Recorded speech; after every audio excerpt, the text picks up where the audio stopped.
Hello and welcome to Idle Champions Presents The Trials of Mount Tiamat. This is episode 6, Temple of Corruption. The good news is, I got good news and I got bad news. The good news is, any of you that survive get to face Tiamat next week. The bad news is, any of you that survive get to face Tiamat next week. Quality. So there's that. You know, one of those cups half empty, cups half full type things. Before we get started here, as always, thank you to Idle Champions players for voting and for tuning in to join us tonight. We recognize that the stakes of these games are very high. That is in no small part to the votes, and everybody gets like super invested in it. But again, we ask that everybody respect the cast, avoid backseating. They're all pros. They know what they're doing. One, high-level play is complicated. 2, they might be holding on to spells and abilities because they know they're not going to get a rest if they're trying to use it at a dramatically appropriate moment. 3, sometimes people make mistakes because we're human, and that's okay. So just sit back and enjoy the shoe. Along with that day, with those votes, we had our daily vote winners. The Temple of Corruption is haunted. To which I just had to say, thank you. Thank you, players. I mean, it was already called the Temple of Corruption, and they were like, you know what would make it better? Ghosts. Ghosts would make it better. Whittle will gain 1 luck die at the start of the episode. So again, you have your 1 luck die to replace an attack roll, saving throw, ability check, or attack that is made against you.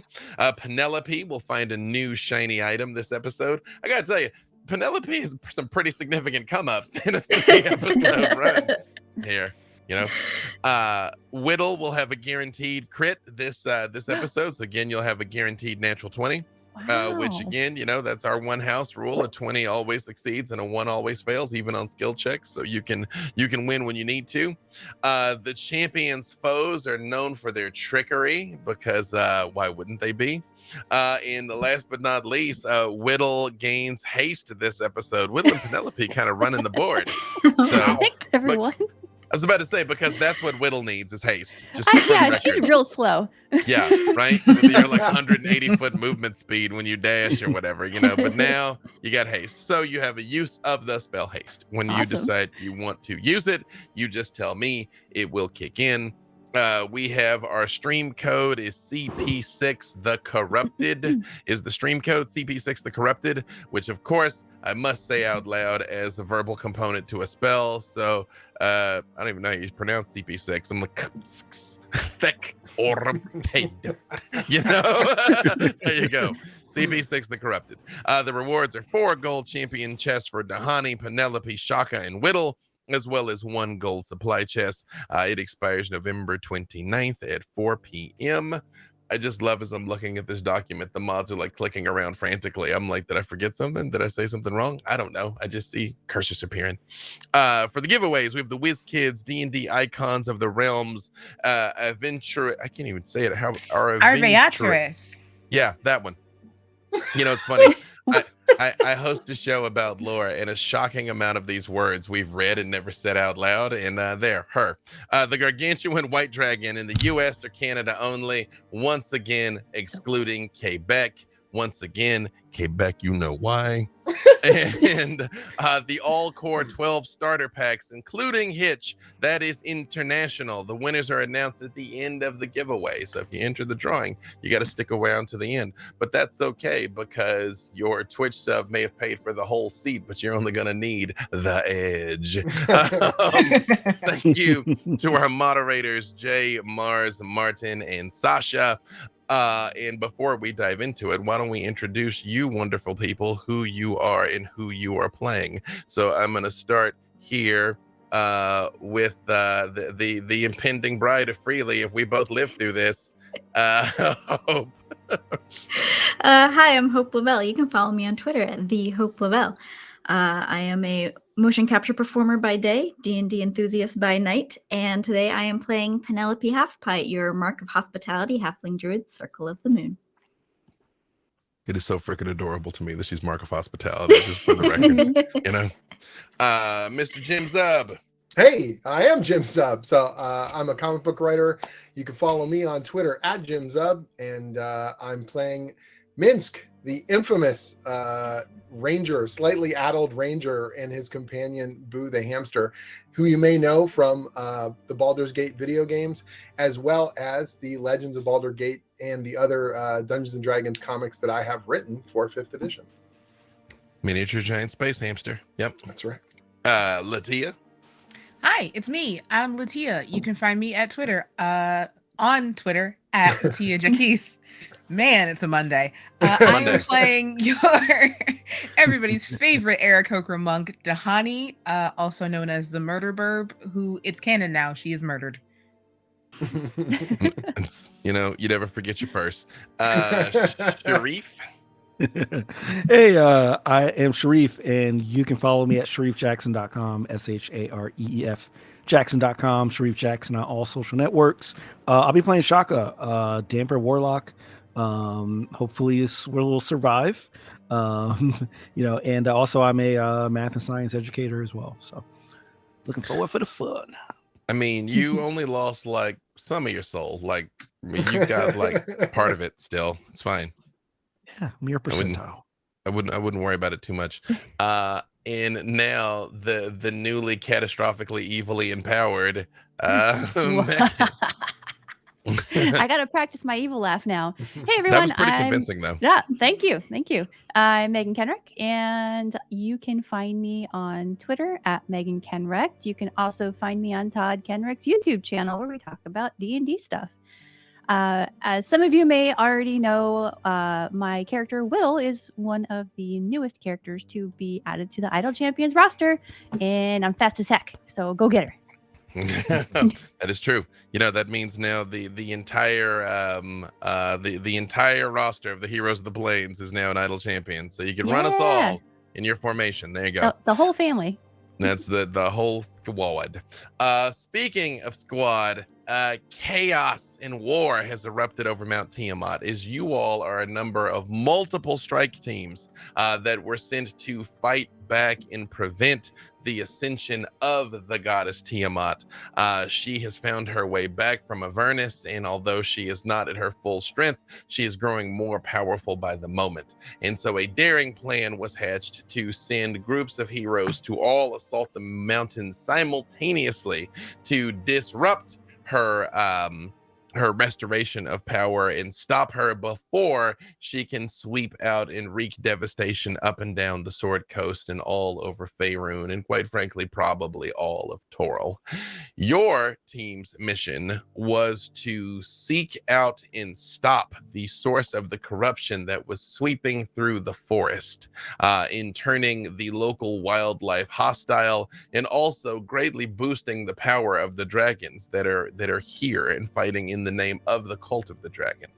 Originally, after a very difficult fight with 4 young dragons that all unleashed their poison breath at one time, Shaka very nearly lost his life, and arguably did lose at least some of it, but is getting his bearings back as a Dhampir, now a half vampire.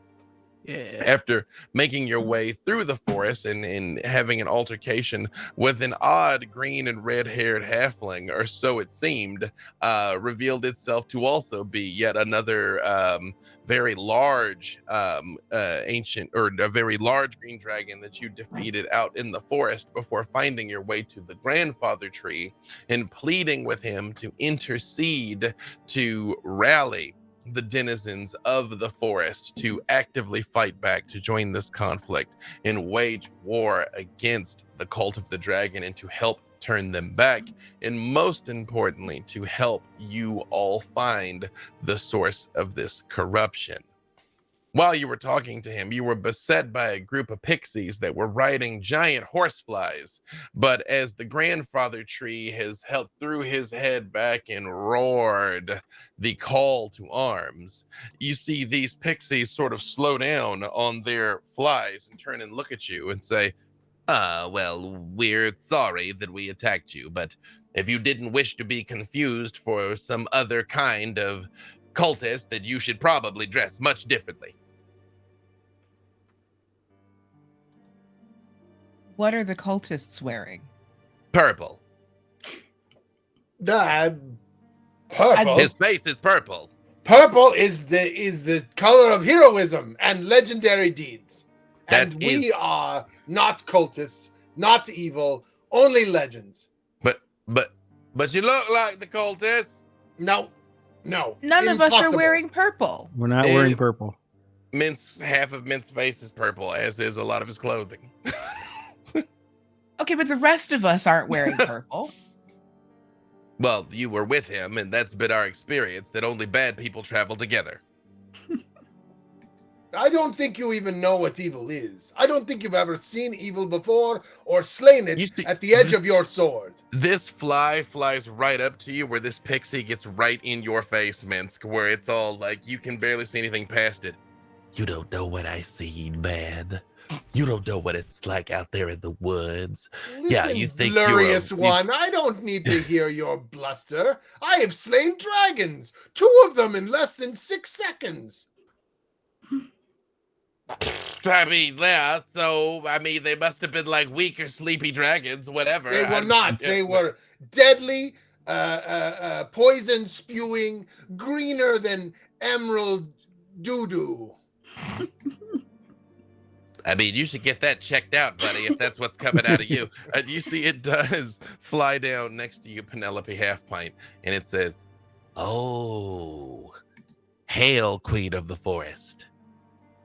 Hail and well met. Apologies that we very nearly murdered the face of your blustery friend here. It's okay, it happens all the time. But we heard the grandfather tree. Would you like us to guide you to the temple? No one can get you there faster than us." Yes, that would be lovely. Will you please? I would be my honor to serve you. Wait a moment. I think there might be some trickery involved here. If evil wants to pretend it's not evil, sometimes they accuse other people of eviling. Are you about to accuse us of eviling? And you see all of them draw their little bows and point them at you, man. I think we could trust them. The grandfather tree was trying to stop them from attacking us. Our main goal is to cleanse the forest. So let's trust the people of the forest. They don't look like they're corrupted like the dryads and the other folks. So tell me one good thing you have done today. Not shot you in the face just now. 2 good things. Not shot you twice in the face just now. Also, we beat those cultists, and they all hold up like tattered pieces of purple cloth. They were like, "We sent them running." That is not actual purple. That is violet. There is a subtle difference. You need to tell the difference. Evil purple, good purple. Didn't those other flies or sprites come in carrying the head of a cultist? Well, our cousins get a little worked up sometimes, okay? This is war. This is war, Dahadi. That is you, Dahadi. We thought we heard the grandfather tree say that. Yes, you did. That's my name. Hi. I'm not going to get as close to you because I don't want you to eat me. But yes, yes. I'm not going to eat you. All right, we'll trust you for the moment. Hmm. But I swear, if any evil comes out of your tiny wings, that'll be the look, end for buddy. you. I hope you speak sign language because all you're going to be seeing is hands, okay? As everyone is talking, you see a double of Whittle pass by everyone, and she's kind of taking it all in, understanding there's a little bit of a tiff happening. And Whittle, at the end of the last episode, if you remember, she cast Mislead. Mm-hmm. So you see her double come back to her body, which is like, one of those beetle exoskeletons you find just like hanging on to trees. That's her still hugging the giant tree. So her double snaps back to her body, and she looks at the sprite and says, "Are you giving my friends problems again? Because remember what happened last time you gave us a problem." Yeah, I shot 3 of you out of the tree. That's what happened. You're lucky that one of you thought to catch your friends from falling. Otherwise, you would have been splatted on the ground. Oh, you must have missed the part where I cast fireball and killed 15 of your friends. They all stop in the grandfather tree. It's like... Can we not talk about that slight You had to bring it problem? up. They're really antagonistic. Yeah, only if you antagonize them. But they were shooting at us, now they're giving you trouble. They're Okay, sprites. I'll shut my mouth. They have very little space for more than one emotion, so they just take what they see. Okay. I mean, that is an accurate assessment. I'm not even offended by this. Yes. Yeah, I don't. Penelope. Oh, go ahead, Shareef. No, Right. I was just saying, I don't know if we're gonna get along. Okay, so let's just follow them, and then we don't have to deal with each other ever again. Hey, look, buddy. I know you come in here all spooky with your red eyes, okay? But all we need you to do is when we go in there to mess up those cultists, you just do your part, okay? Well, you haven't done it yet. Have you cleansed the forest yourself?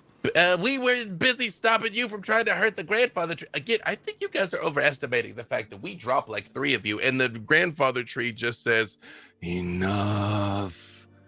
Go. That is also conveniently the voice of B-Day for some strange reason. Oh, you see, this pixie on this horsefly begins to fly backwards, and it just looks at you like, as it flies backwards towards the forest. And you do hear the pixies just say, to war! To war! Woo! And go buzzing off into the forest. Try and keep up, long legs.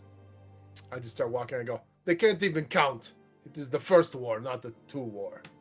This is the Great War. Yeah, well, I'm going to follow them. I'm assuming they're going toward the temple. They are running through the forest here, and it seems like they're taking a path that doesn't make sense as they are flying through here. Any of you give me an Arcana check? Can I use nature for like pathing or anything? I'll give you nature.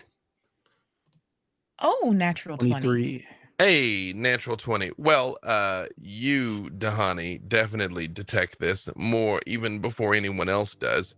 Although, navigationally, the way they're going doesn't seem to make sense. There's times they double back, like they take these hard turns and go a very long way before they turn left.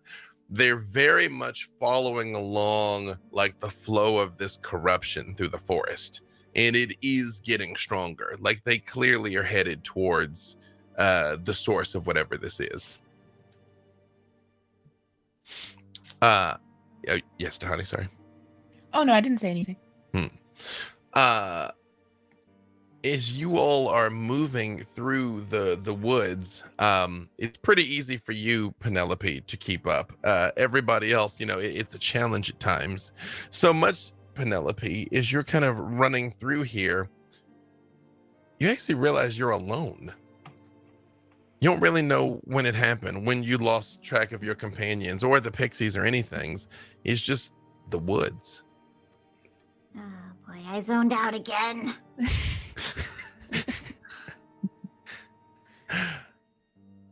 You look up overhead, and it's difficult to tell what time of day it was because the canopy was so thick, but you were pretty sure it was still daylight outside. But right now, you see nothing but a bright starry sky with a big full moon overhead. Oh my gosh, I zoned out so bad. I missed the whole adventure. Oh gosh. No, I assure you, Penelope, you've done no such thing. And up ahead, you see a woman standing in a shaft of moonlight. She's got silvery hair that is pulled back in a bun, and she's got big hoop earrings on and is wearing a white dress that sparkles in the moonlight.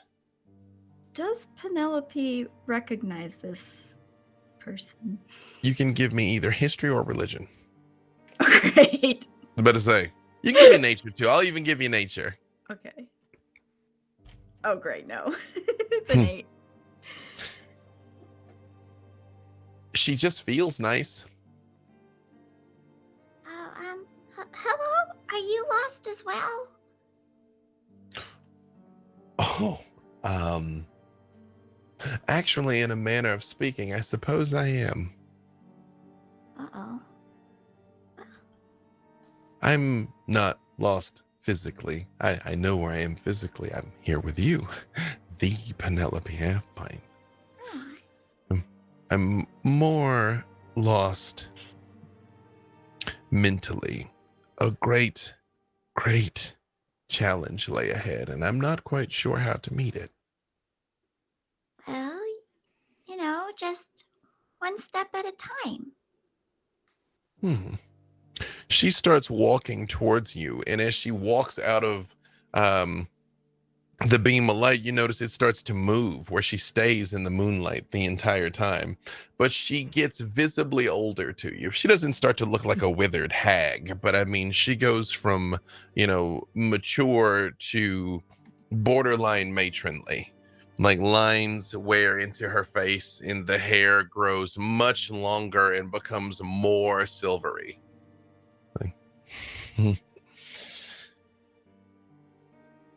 Would you indulge me in a curiosity, something I've always wondered? Yeah, of course. I love it when people wonder things. Actually, it's that you've been through so much. You've spent centuries in Avernus. You've faced evil goddesses. You've lost friends and family. You've seen terrors that no mortal life should endure, and yet you're still so sweet. How? Well, I mean, someone's got to be the light in all this dark. I think I do it for everyone. Because no matter what I've been through, there's probably someone who's been through worse. A light in the dark. You would think I, of all people, would understand that. And you see, she does sort of like rub her face while she's talking to you. And when she stops, she's much younger. She looks your age, possibly even younger. She's maybe looks like a teenager.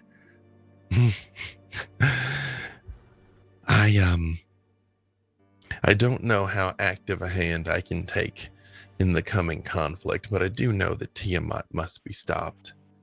Would you allow me to do something for you? Yeah, of course. I don't think you're much of a reader, are you? No. Still, I think this is a book that you will really enjoy. And she reaches into her robe and she pulls out a golden book that is covered in jewels and looks like it has 2 golden wings etched across the top of it. Oh. Your friend, Whittle, recently acquired a tome of extreme darkness. I felt it was only right that we balance things out by giving you a tome of light. And she extends it to you with both hands. I'm sorry, I didn't get anything for you. Oh, Penelope, you have given me a laugh. And I've spent since time immemorial being a light in the dark. And she motions up towards the moon. And she's like, and yet you have lit up this dark time for me.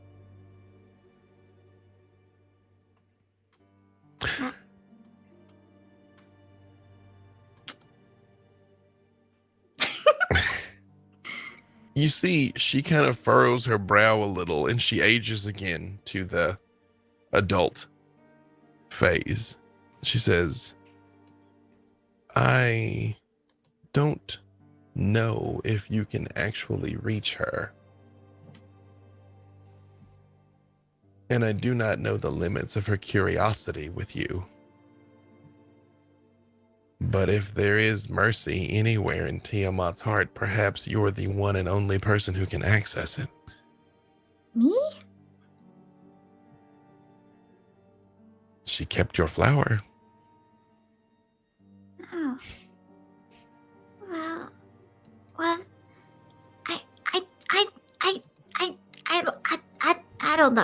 I don't know. This sounds That sounds like a.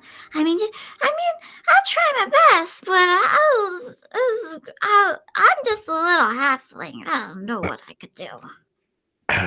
But all anyone has ever needed you to be is that little halfling.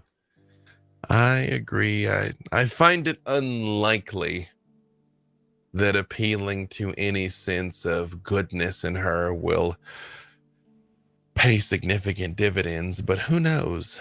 Maybe in a moment it may be enough to save someone you care about or sway the battle that is to come.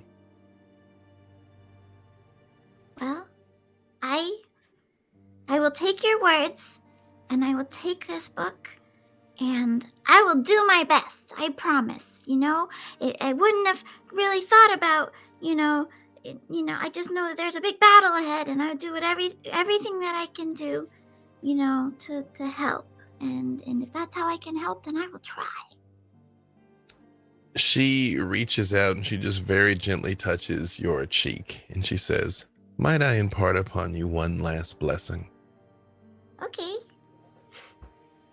And she just motions over your head, and you see a silvery white halo appears. I think you've earned that. If you should ever find your way to one of my groves or temples, I would love to talk to you again. Would you be my friend, Penelope Halfpint? Yes. I will be your friend. I'll be your friend to the very end. Hopefully, the end is much, much further along for all of us than I fear that it is. And she puts her hand on your shoulder, and when she does, you realize you're standing at the edge of a clearing of a temple complex, surrounded by all of your friends and the pixies, but you are holding this golden book. And I'm right in the middle of a story, and I'm like, and after I cut off her heads, I'll take all 5 of them, and we will reconfigure them into like a memorial trophy, and it will be called the Minskination, and it will be very powerful, and all bad things will run away screaming, and the world will be full of light. As Minsk is saying this, Whittle is pretending like she is writing all of this down in her new book. Dahani just claps politely. I'm just drinking blood. Drinking blood. Yeah. Drinking blood. Nice. Minsk, when Penelope is standing there holding this book that you didn't notice before, it feels really good, Minsk. Like it radiates just warmth and happiness. Oh my gosh, that is like a baked loaf of goodness in your hands right there. Oh my gosh, I know, right? It just feels so warm, and Penelope's gonna she's gonna open it. She hasn't opened it yet. Did you take that out of some kind of a very warm library? Where did you get that? I got it from a friend. When you open the book, you see pictures of all of your companions here, all of you doing glorious things, of Minsk and Boo fighting in Baldur's Gate, of Shaka and Dahani defending the people of Waterdeep. You even see a picture of Whittle holding her hands up as the Tarask is plummeting from the sky over Asmodeus, with you and all of your friends locked in battle there. Wow, these are the greatest pictures ever, you guys. You see, that's you, and that's you. Wait, is that some sort of like a legendary yearbook? Are we do you want my signature? I could autograph it for you. As you are looking there, all kind of staring over each other's shoulders, you see in gold calligraphy font, just one of the pictures fades slightly, and you just see Book of Exalted Deeds written across it. Book of Exalted Deeds. Hey, what's that? It's a yearbook. Oh. Whittle, this book sucks. It's just the worst book. What you got there, Penelope? What's this book of exalted deeds? Sounds boring. I like the one of me though. Yeah, like, does everybody get a book? Like, Oh, don't worry. I have a sword. Swords for everyone. Okay. We'll get you Whittle, a book. We'll you go back to Candlekeep and get you a book. do see Whittle Boo is eyeing you and looks down at your book and looks back at you and is like, Oh no, but Boo has his own book he's writing right now. We're going to call it Boo and Minsk's Journal of Villainy. And we're going to write an incredible journal of all the things we've done and all the baddies who we have kicked in their posteriors. Wow, that sounds like it's gonna be a really long book. And all the proceeds will go towards charity. That's impressive. And we'll put it on the DM's Guild. On the And what? it's already there and you can buy it. I heard. Apparently. What's the Like- DMs? yeah, What is the DM's Guild? we're not Never mind. aware of what a DM's Guild is. However, look right over there. And when they point, you see sunlight plays along piles of black stone and overgrown vines, where a massive structure has collapsed and been partly swallowed up by the forest.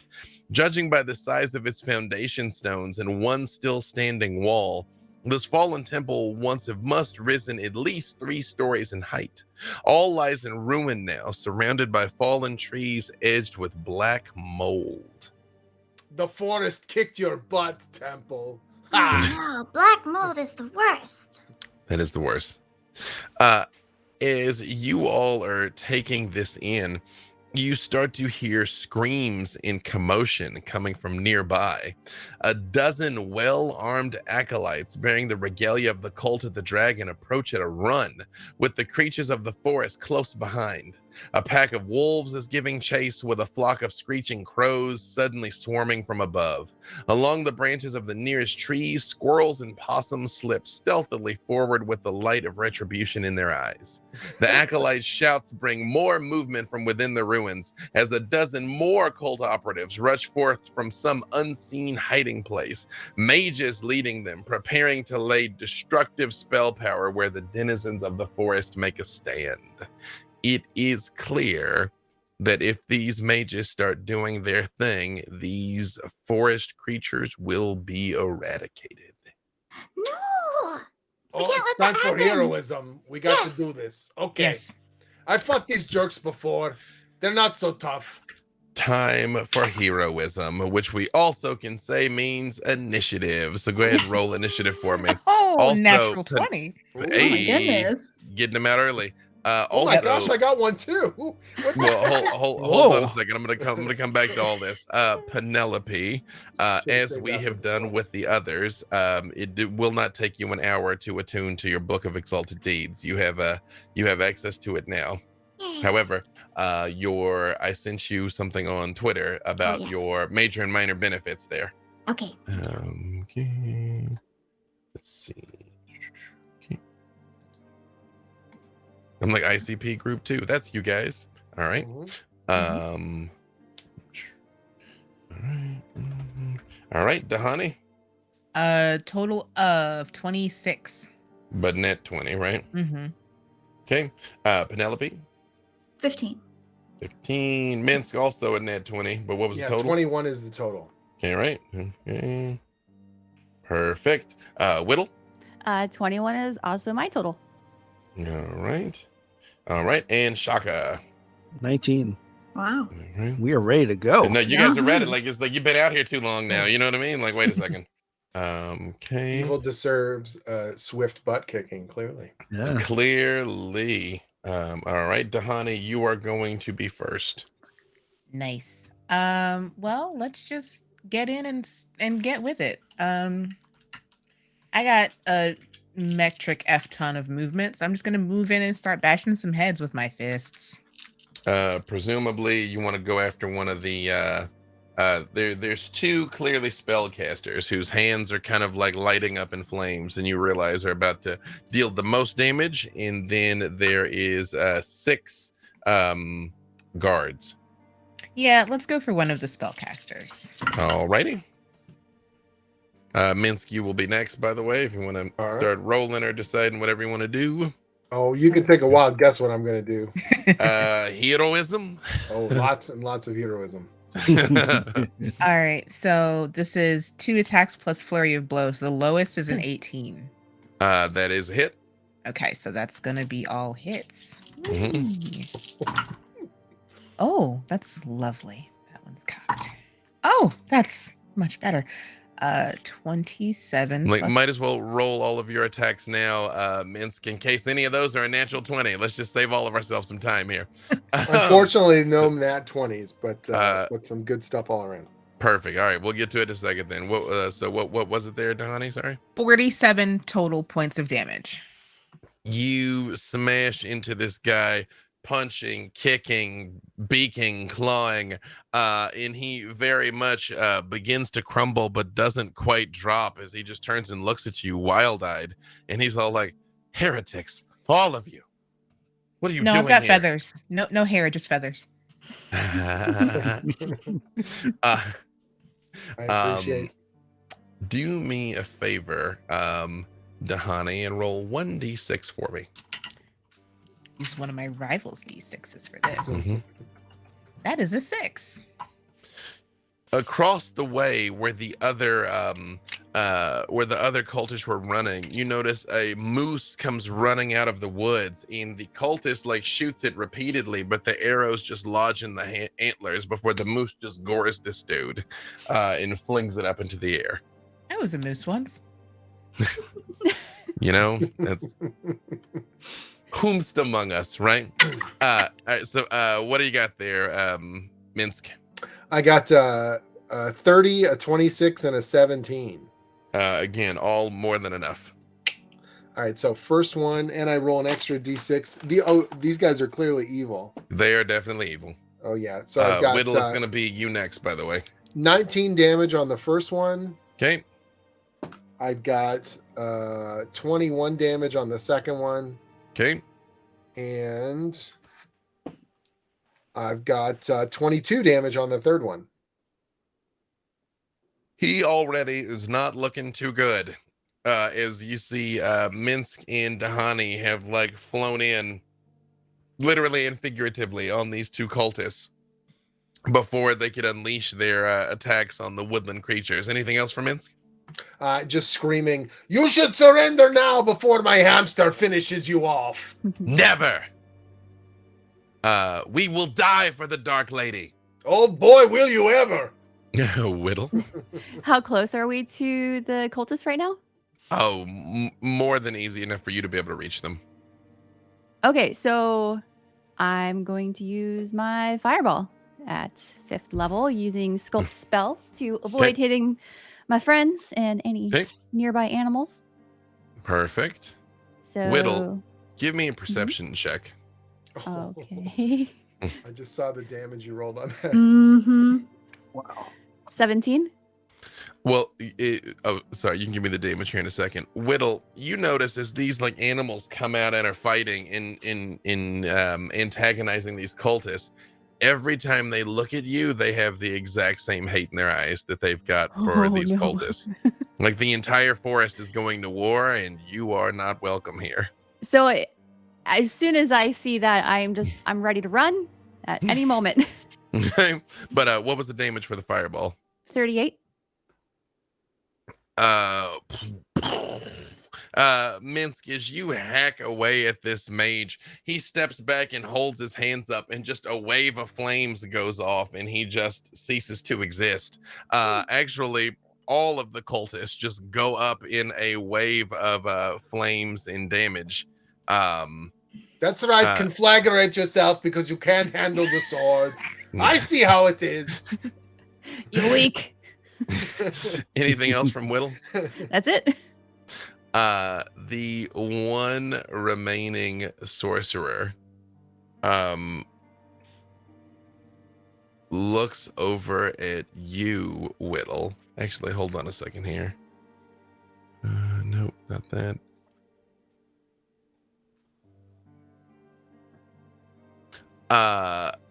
He just looks up and says, "Huh, if I die, I will not die alone." And a poisonous cloud erupts from him. I need all of you to give me a con save. No.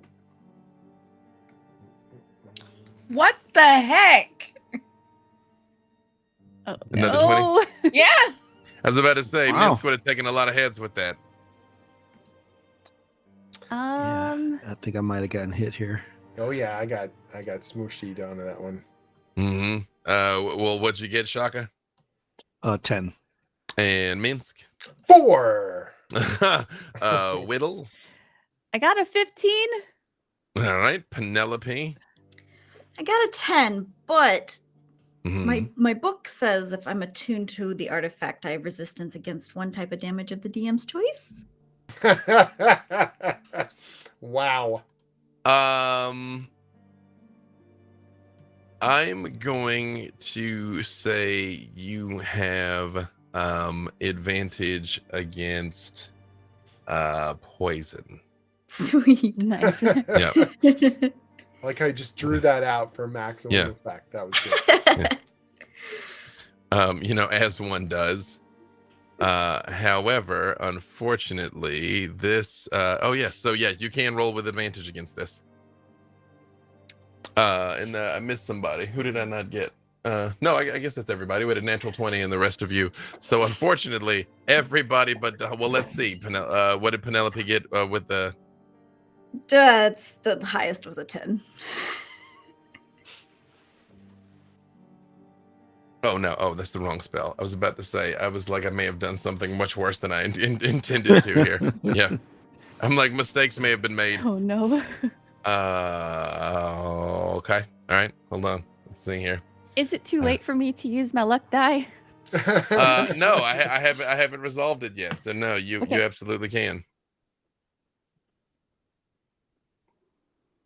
Ah, natural 20. Hey. Whoa! Man, Whoa! everyone's getting them but that me is tonight. maximum Wow. luck.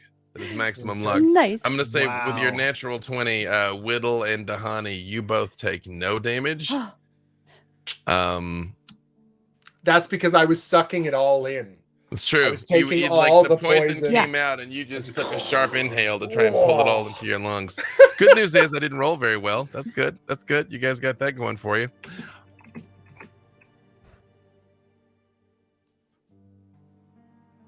$29 points of poison damage.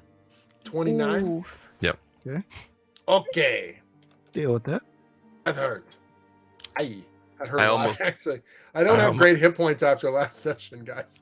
I almost can't. I just like the record to show there could have been a worse spell. So I'm not a monster. I mean, I am, but we got a show to do.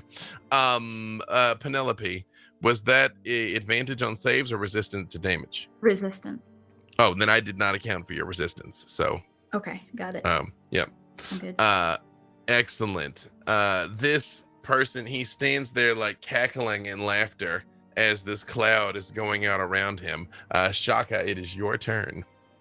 And this is the only person left. Yes, Whittle's the- fireball cleaned out almost all of them. All right. I'm just going to good old fashioned Eldritch Blast and direct all 4 of my beams at this one person. Perfect. You roll your attacks. So I got a 8, which I'm sure does not hit. That is not enough, unfortunately. 17. That is enough. 13. That is not enough. Oh, jeez. And oh my God. And a 15. That is enough. Okay. So 2 roll. hit. Yep, roll your 2 damage dice. All right, so 10 points damage, and then so that's 17 points of damage. Believe it or not, Shaka, that is enough. As this man Nice. stands there cackling in the cloud of poison, welcoming Tiamat to take his soul. Tell me what it looks like when he dies, Shaka. Yeah, so I'm still coughing from the poison. So the first blast, I kind of do it in mid cough, so it kind of like goes directly over his head. I regain the my stance. I'm able to get him right in the laughing mouth. In the second blast, third blast, I start coughing again. So like that one's off, and then the fourth one right in the other side of the mouth. So I'm going for the cackle. And the Eldritch Blast, I'll say, hit him right in the jawline. So I'll say that the top part of that head slides off. Yep. Roll a d6 for me, Shaka. Mm-hmm. That's a 5. Another cultist kind of comes charging out of the brush, but is swinging wildly and can't see because there is a possum clinging to his face. As the animals are fighting all over this clearing. Penelope, you notice that within the ruins, a small section of courtyard has been cleared of the vines that once covered it, revealing a crumbling staircase leading down.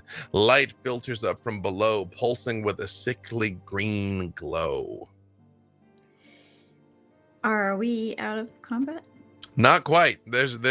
All hell's still breaking loose all around you. The animals are fighting more cultists. You guys have basically cleared out a group of them enough that you can see where they came from. Okay. Penelope is just gonna be like, look, that looks important. That looks important, you guys. And then she is going to look at Minsk and be like, oh, that looks important too. And she's gonna cast Cure Wounds on you. Thank you. And you will get 25 hit points back. I definitely need them. Why, yeah, you do, because a shriek rises from beyond the no. trees, holding the din of the fight. The call of a dragon, quickly answered by another dragon. The beleaguered cultists shout out in triumph, and one closest to you smirks. Heathens, now you'll know the true strength of the cult of the dragon. You will see the power of Tiamat's servants unleashed, and I'll make sure you're fed upon alive, even if it means bringing you back from death myself. That sounds very complicated. Why? You could just attack us, you know. The trees across the clearing shake as two massive shapes burst forth. Two adult green dragons, wings snapping out to drive a storm wind before them.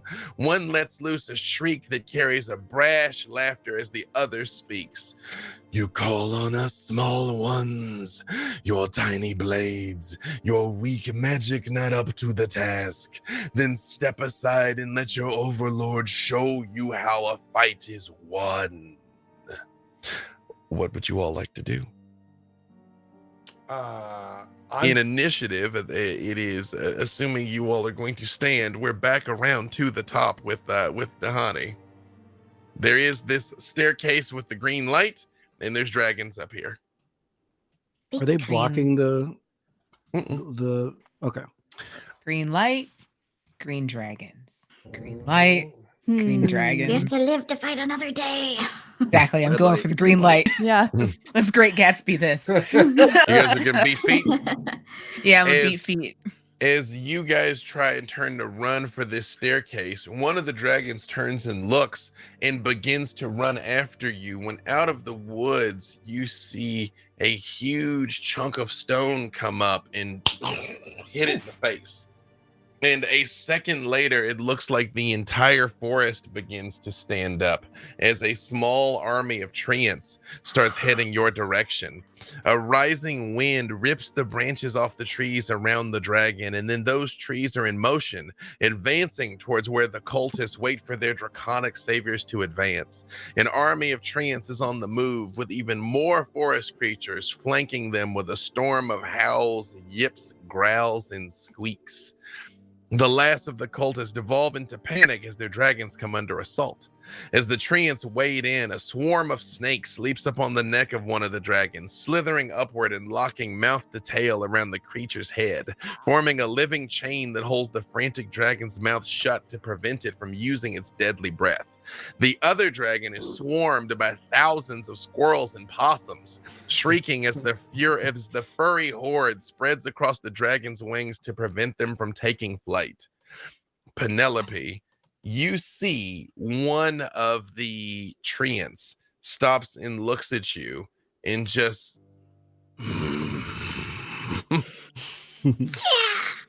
Well, would you look at that? I'm glad the curse of puns technically was never healed. Yes, It actually took me a moment. Perfect. The creatures of the forest are absolutely giving fight to this thing that allows you all to run ahead, where the cracked staircase might once have been a grand entranceway to the lower levels of the temple, but its mosaic walls are shattered and crumbling now. The partially collapsed ceiling has been shored up with fresh cut posts, bark still clinging to many of them. Along the walls, a magical green light gleams from within the cracked stones. Can I chug down a potion of superior healing? You absolutely can. I'm doing that because I'm still hurting. All right. Unfortunately, it's still in for a long night. Man, Oh, I know. it is the heroism though. It's fine. I got 28 back, so I'll add that to the pool. Perfect. Anybody can give me an Arcana check. Mhm. Right, there's the bad roll. Yep. Don't nobody know nothing, huh? Is what you're telling me? Yeah, right. Oh gosh. So I I rolled got a a 6. 16. I don't know what that gives us. 16. Yeah. Shaka, that's actually enough, especially because you've felt this like flow of negative energy. It is definitely getting stronger down here, but more unstable. Mhm. It is very easy to find your way along through here because of it, if you just follow it. I think I have a sense of where we need to go. And I'm sort of you see Shaka kind of reaching forward. You know, he's not like touching a wall or anything. He's just kind of reaching forward and he's saying, just trust me. I think I know the way. I can feel it. Do you sense evil? I sense something. I'm pretty sure it's evil. Can't quite. I don't have your. I can't designate exactly if it's evil, but it's definitely something that is strong. Does Boo sense evil? Boo has sensed evil pretty much nonstop since you got into the forest. All right. Yeah. Okay. Yeah. Accurate. Yeah. So yeah, I'm just going forward, kind of reaching forward, and Perfect. Going toward that feeling.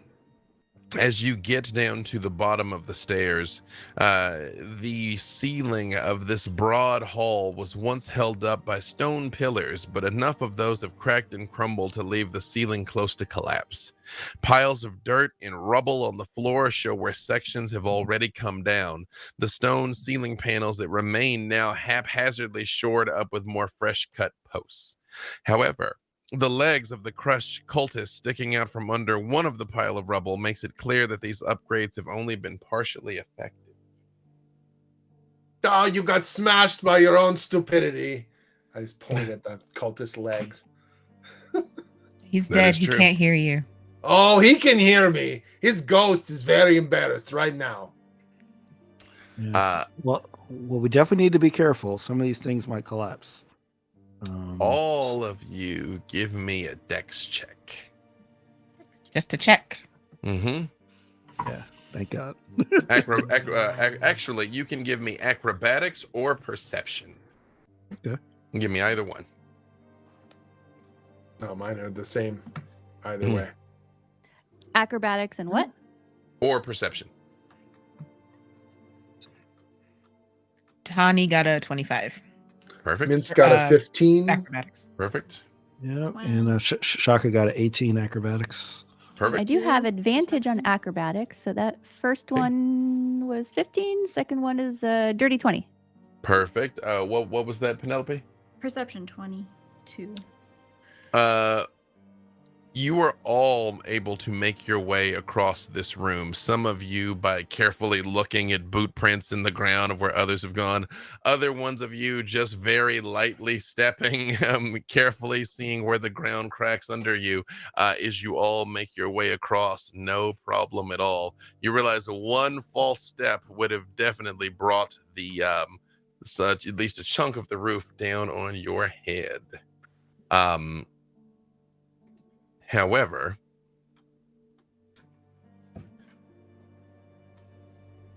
Whittle and Shaka, you two sense that cultist has something important on his body. The You one just that feel was it. crushed. The one that was Yes. crushed by the pillar. The one that was crushed by the pillar.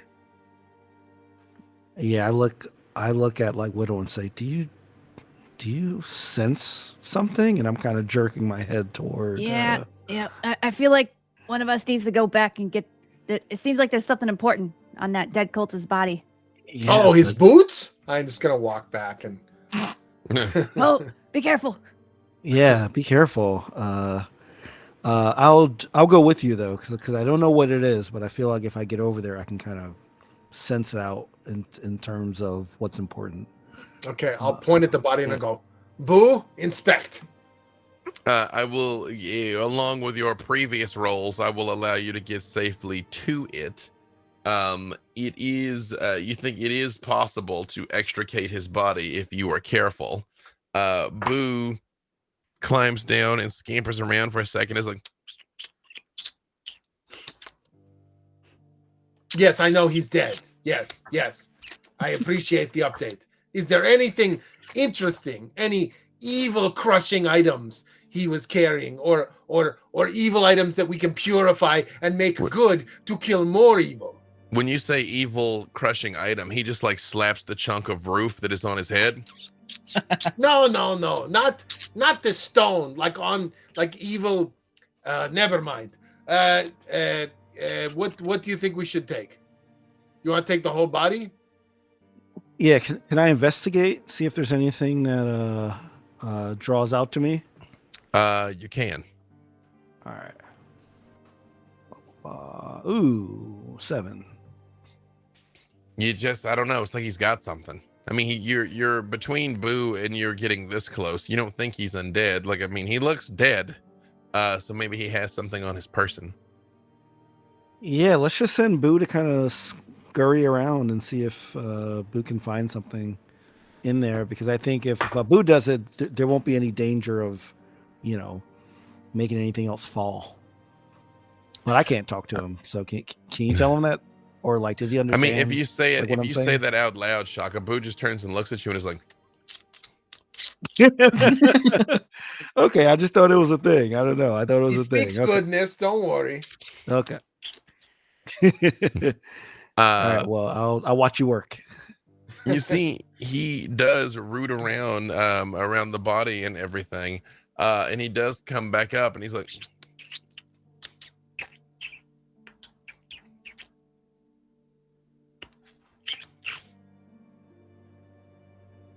I don't know Oh. what you mean. He was digging.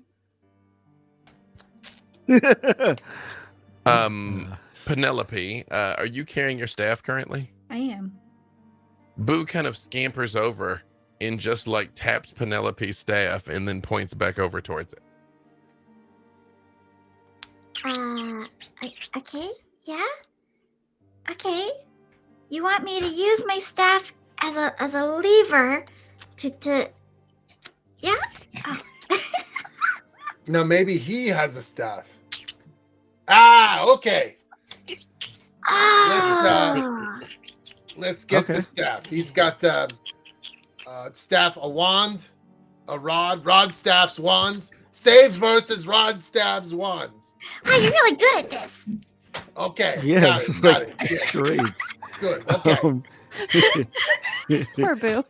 So I'm gonna sort of reach around the body and try not to touch his unmentionables and try and get the rod, staff, or wand out of there. Yeah. You would need to clear the rubble off of him if you were going to be able to access it.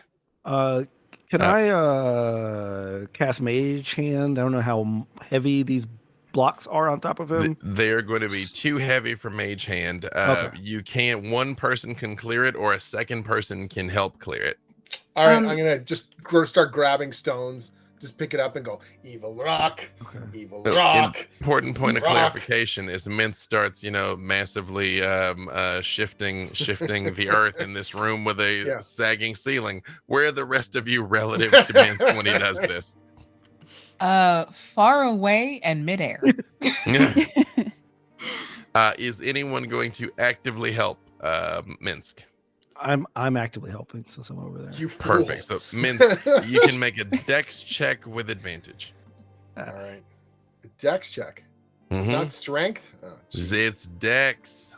It's a delicate. nimble. It's a delicate exercise. I got advantage, so I get to roll twice. Yes. Oh, good thing. So 13. 13's your best. Yeah. The ceiling hums, crashing in, but not completely because you were ready. It only does 9 points of damage to you there, Minsk, as it is falling. And unfortunately, Shaka, it does 9 points to you as well. However, it was only a scratch. Be careful. What you do find on his body as you uncover it is a rod of resurrection. Can't imagine why you might want one of those. Oh. All right, I got the magic stick. We're good. I think it is capable of, I don't know. I just put it in my backpack. So the rod of resurrection is on Minsk's person. Got it. Again, can't imagine why I would want to clarify that. Perfect. As you guys continue moving along, the large chamber ahead once featured a raised pool at its center, but that pool is overflowing now with a viscous gray liquid that smells strangely of bacon. Chunks of rubble have been set across the floor to act as stepping stones to a doorway on the far side of the chamber, but they pass perilously close to a point where something beneath the liquid pulses with a blue-white light. I'm going to cast Longstrider on everyone. Mm-hmm. Give everyone an extra 10 feet.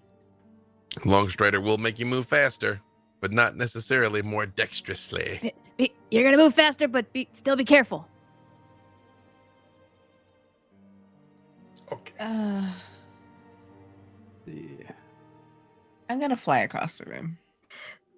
Penelope is gonna, you see underneath her shrub cloak, she just pulls a ripcord, and out of it, her balloon pack pops up, and you just see balloons come out of her. Oh.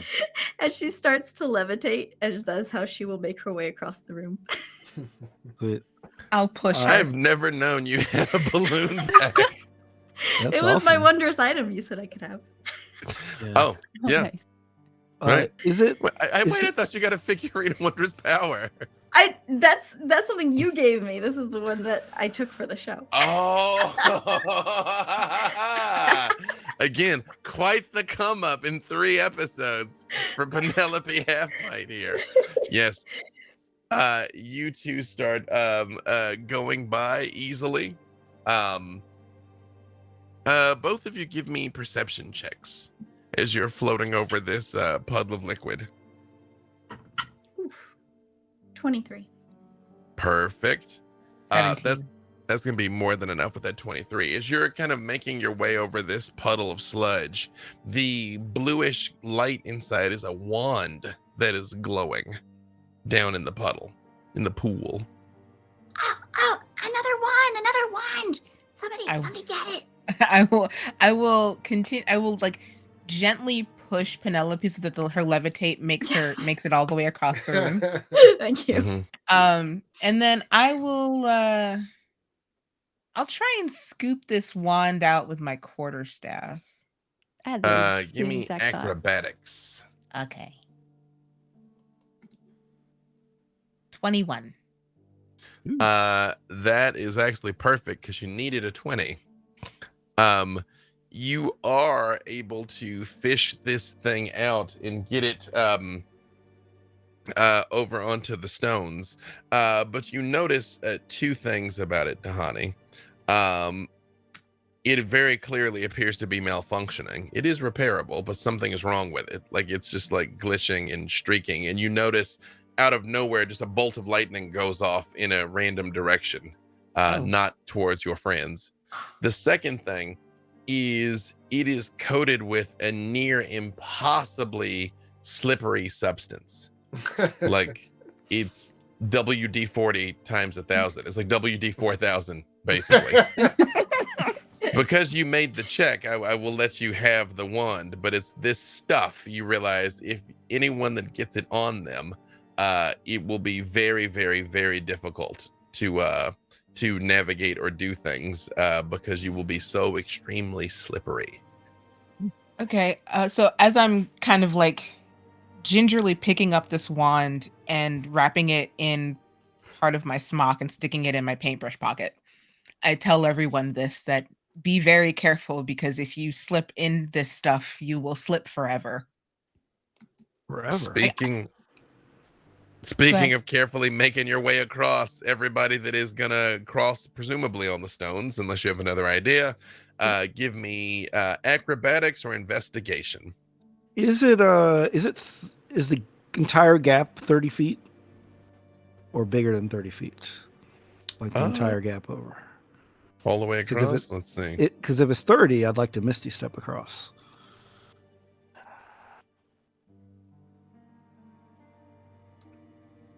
You know what? It doesn't specify, so we're going to let fate decide. It is unfortunately 40. Okay. I would like to, but how many blocks are there? There's like 2 or 3 blocks. But you're basically seeing if you can like Misty Step halfway. Yeah, I want to Misty Step to the farthest block that's within. What I will do is I will let you make the dex save with advantage if you've Misty Stepped a ways across. Then you can. It's acrobatics rather, acrobatics or investigation, but you can make acrobatics at an advantage. All right. Anybody else that is walking, acrobatics or investigation? I got a dirty 20, and Whittle is also using her spider climb as she crosses these rocks. It is effortless for you, Whittle. You can go along the wall there as even as everybody else is making their way across. Yeah, I got a dirty 20 on acrobatics. Oh God. You know, technically now, Shaka, you have gained this family ability also of spider climb. If Whittle shows you how to do it. So unlike Shaka, I am using Miss D-Step. Woo! I roll a 6. Minsk, you take a single step onto this and you're like, I don't understand the problem. Into this just goo. No. You will have the worst possible penalty for Minsk. Which is? Disadvantage on strength and strength-based checks for an hour. Oh no. As you are too slippery. So I get up and I go, what is this terrible? And I flop on my back and then I get up, this is the what stupid. And then I crash on the miss this step. And then I fall over and then crawl and slowly pull myself back onto the stone, slide off of it on my belly, and then slide onto the next one, and then slide through the other side. And I'm like, okay, this is vaguely disgusting, but I have made it. Heroically, of course. Then you smell good. You smell like bacon. So I mean that's not bad. Dahani, you realize he goes sliding past you. You realize the wand vibrates and just shoots a lightning bolt just like up towards the ceiling. Huh. As he goes past me? It seems like it's proximity triggered. Okay. You can tell that had you not picked it up, it would have started shooting at people as they were trying to make their way across. Oh, neat. Okay. So, But- does the wand look cracked at all? Yeah, it's physically damaged. Like it Oh. can be fixed, but it is broken. It's Can I cast mending on it?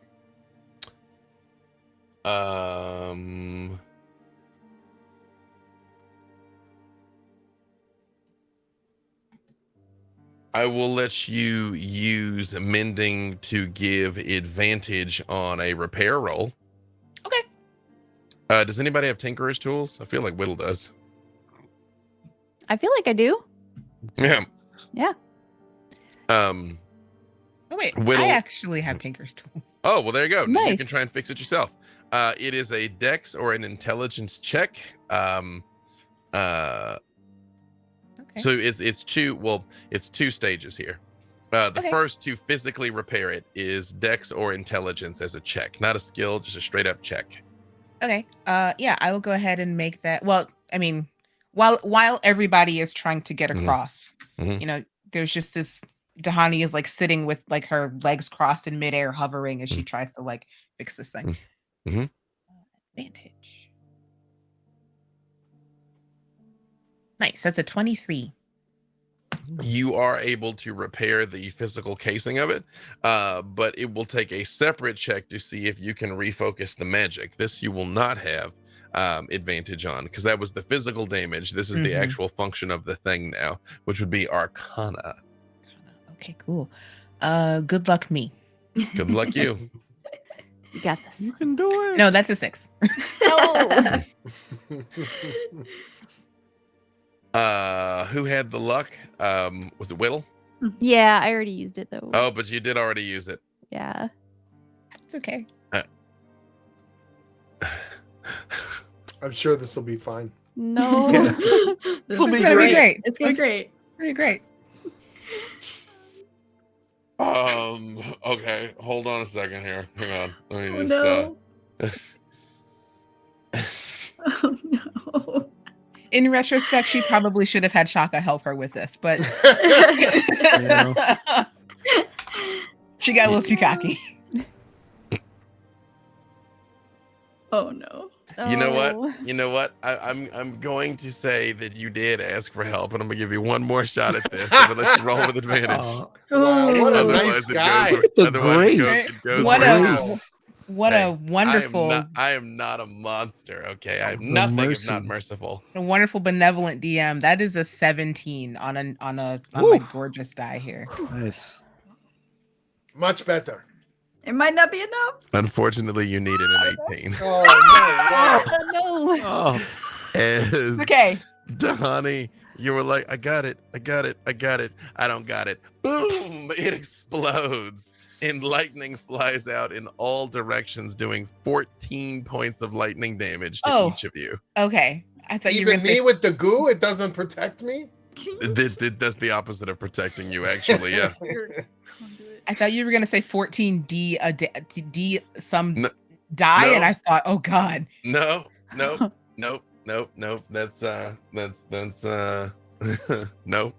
Nope.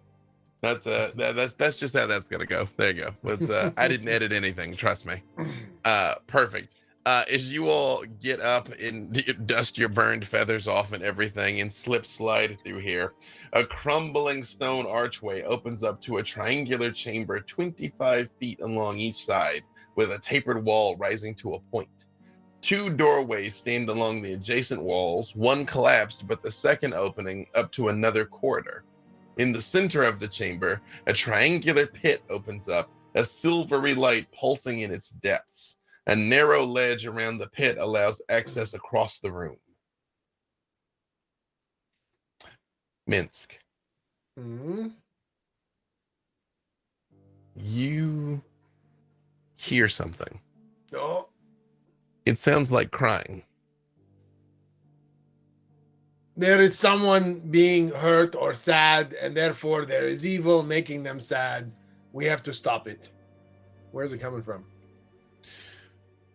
Is you or actually give me a strength check to see if you even managed to get to your feet being so With slippery. disadvantage, I believe. Yep. Yep. It's a low difficulty, but it's still hard to make. Yep. All right, here we go.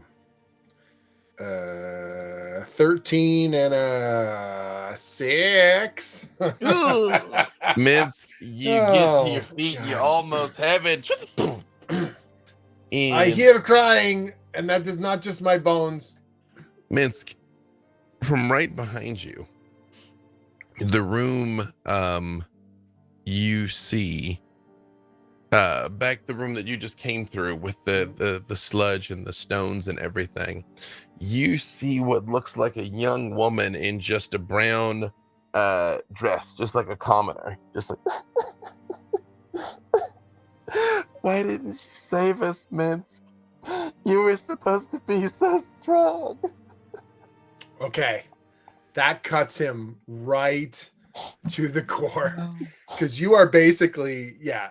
So I turn, my eyes are wide, and I'm like, no, I am always the hero. Oh, always the hero. And I'm gonna start like crawling towards her because I'm on my ass, slipping all over the place. So I'm crawling towards her. Does anyone else see this, or is it just Yeah, that's what I was gonna ask. Do we All see the the rest woman? of you give me perception checks. 19. No. Well, I don't. No, me neither. 4. 19. 4. What was that for Penelope? 8. The rest of you are kind of looking at this well up ahead, and Whittle, out of the corner of your eye, you do see something, but it doesn't look like a young woman. It's just a shadowy mass. And it is holding its hand out towards Minsk, and he is going towards it. I'm crawling, and I say, please, you don't understand. I have been a hero as long as I can remember, and I forget a lot. But being a hero is the most important thing I have ever been or ever done. I am on my Dejima. It is a ritual journey to manhood, and my manhood is taking over 100 years to go on it. But every step, every moment has been built on goodness and heroism, and I will save you. Whatever evil has come your way, Minsk, it's a trap. Too late. whatever He's still a hero. sludgy slime late. is all Minsk. over my body, Please stop. whatever threatens hamsters or men alike, I will fight for you, even if it requires cutting its head off and recutting its head off. I will do it. You have to understand. Please stop crying. We Young were all lady. waiting for you. You were too late. I were am too right late. here. If you just give me a few little nuggets of time, I swear. And I'm like almost crying. He's on the edge of tears as he reaches out towards her. Whittle casts Wall of Force between Minsk and the shadowy figure. Nice. Love it. Minsk, it's a trap. So I basically go, I grab her wrist, I go, I'm a hero. I will always save you. And no matter what I do, I can't stop you now. You see, she lowers her hands, and for the first time, Minsk, you see her eyes are hollowed out and dead. Oh, and then I rear back, and I'm like, oh no, you died. I died because of you. And I Minsk. slam my head against the wall of force. No! Bam! No! Bam! No! Bam! And I've got like a bloody welt on my forehead. And here, with Minsk being brought face to face with the consequences of his inaction, in one of the rare times he was not able to get there in time, is a good place for us to take a little break. Hey, if anyone touches Minsk, do they also get slippery? Like, is it contagious? Probably. Yeah. Good to know. Yep. It's airborne. Nice. Don't You gotta mind be me masked- choking to you gotta death be here. masked up. You gotta I wear guess a we'll mask. find out after Also, the I break. don't know if we're at break yet, so you guys are seeing me. Here we go. I tried to slip it in there. And we are back here with Minsk frantically trying to get through this wall of force to confront this specter that is claiming it died because Minsk failed. I'm just screaming and pounding on this wall of force. I will save you! And I'm just like beating on it with all my might until I'm basically bruising my arms. Like he's throwing his entire weight into it. However, while this is going on, across the way there, Penelope, Shaka, and Dahani, give me one more perception check. Natural 20. Hey. She's on fire. Dirty 20. No. Literally, I'm singed. 9. You all, Penelope, was it your intent to fly near the well, over the well, just kind of hang out? Or were you? Oh, she's definitely taking this opportunity to fly over it to get a good look. Is you float over it, you drop like a stone. Dahani, with that natural 20, I will give you a chance to possibly grab her before she just down right into it. Absolutely. Absolutely. Give me athletics to catch her. Athletics. Mm-hmm. You give me or acrobatics. Yep. Can I give her guidance as I fall? This is cool. This is cool. So athletics Actually, is a 23.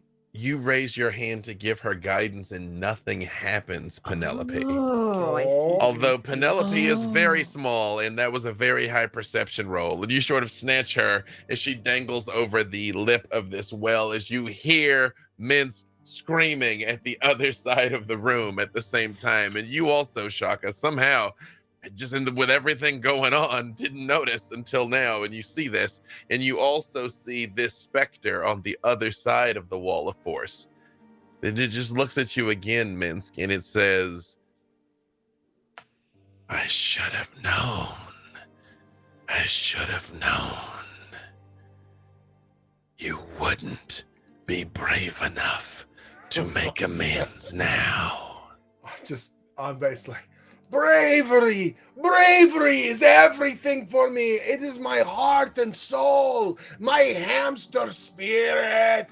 Slamming my face into the wall of force, just smashing it. Boo is on standing next to you. She's like trying to pull on your collar to stop you from doing it. Whittle, what is happening with Whittle during this? When I see Boo pulling on Minska's collar, does Boo appear to become slippery?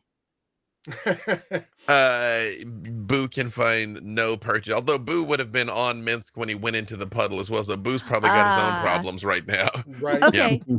Yep. Minsk, it's a trap. You're being tricked. Minsk. I'm totally just focused on this. I'm not listening to anyone else. Mm-hmm. Whittle is seeing that she's not getting through, and the stress and anxiety of the situation causes some kind of reaction as she transforms into her Lugaru form and attempts to drag Minsk away by his foot. What does that look like? What does your Lugaru form look like for anyone who is not familiar with it?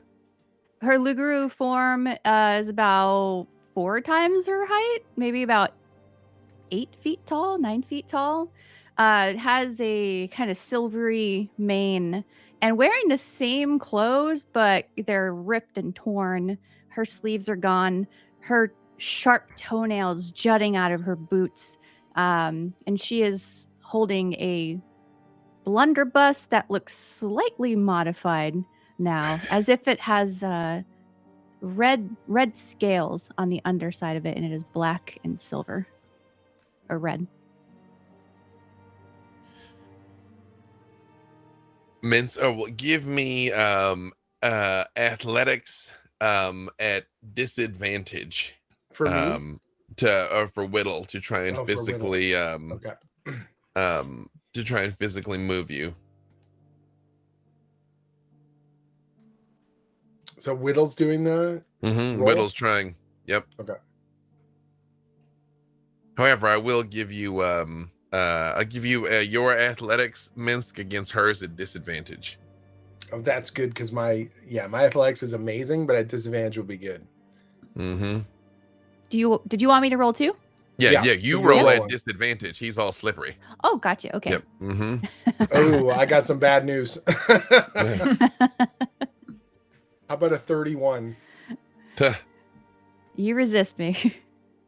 You try, but it is literally a greased Minsk. This greased Minsk is just flailing. I'm like, I will break through any barrier to save anyone, anytime, all the time. And I'm just banging and banging and banging on the Whittle wall. just falls backwards. To you, this still looks like this young woman with these like dead eyes, and she just says to you, they told us the Rashameen were the strongest, that we would be safe when you arrived. Temple's haunted. Temple's haunted. All right. I mean, there's no break in a wall of force, right? Like I'm just throwing myself. Am I damaging myself? You notice like she does reach out and put her hand on it, and you see like the lights up in streaks, and like the spirit can't pass through it either. I'm just smashing myself. I'll do damage to myself. I don't even care. I'll break my face on it. Well, while I'm gonna say you have done 3 points of damage as you like blood is smearing there, and you're seeing kind of like cry. And Whittle, you're aware that he is not going to stop, but the ghost seems undeterred as well. However, at the other side of the room, a dangling halfling is you by one arm, Donnie. Yeah. Well, I'm going to. I'm sorry. I will also say, Penelope, as you're over this, the just sort of ambient, pleasant warmth of the book is gone. The balloons just lay dangling. Your bird figurine seems completely inert. I don't like it here. Get me out. Yeah, I'm gonna he's still kind of like, held on like this. I'm gonna pull her away from over the well. As you pull, I mean, you have to pull her out of the well. I mean, she's basically. Oh, well, then, yeah. As you, again, we've established she's very small. The moment she clears the lip of it, hits the ground, the balloons just pick right back up again. And everything, it all comes back. You feel the figurine, the book, just everything comes back. Oh, that was a weird feeling, and I don't like it. We should stay away from this thing. Yeah, it's an anti-magic well. I don't like it. Oh. Unfortunately, it is between you and the other side of the door where you've got to go. There is a rim along it that can be traversed, but it will be difficult. I would like to try to traverse the rim. Now, I know you mentioned this spider climb ability. Is it possible I could use that sort of climb down on the side of the rim and climb across it and then climb back up with a check? So basically, the way this works out is, hang on a second here. It's a triangular chamber, 25 feet along each side, with tapered walls that rise to a point. And there's 2 doorways that stand along the adjacent walls, and one is collapsed, but the second one opens up into another corridor. So it's almost like there's these triangular walls, which you would have to find a way to scale. I would say you could, I will give you advantage to try and crawl over without falling in. Although, hold on one second here. Actually, I take that back. Your even the spider climb will not work when you get close to it. Okay. All right, because of the magic. Yeah, I mean, what I see is pretty horrific. Like, I see Penelope almost fall in. I see Minsk damaging himself. So like I'm basically trying to, as the only one that is kind of doesn't seem affected by anything right now, I'm trying to get to that door and hope that ends things. So I am going to try to navigate the rim. I'm going to try to get across. Give me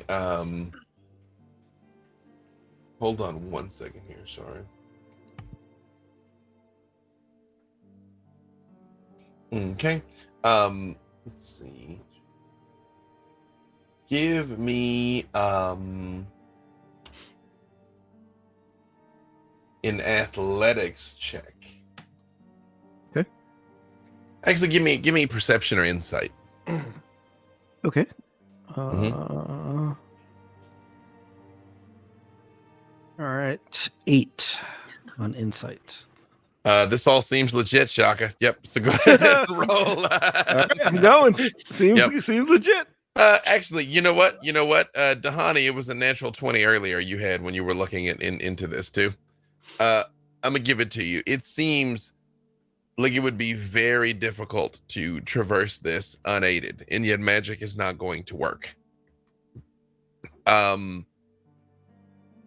You're not sure if you being able to fly is going to work or not, because you've got biological wings, but you're also a magical creature.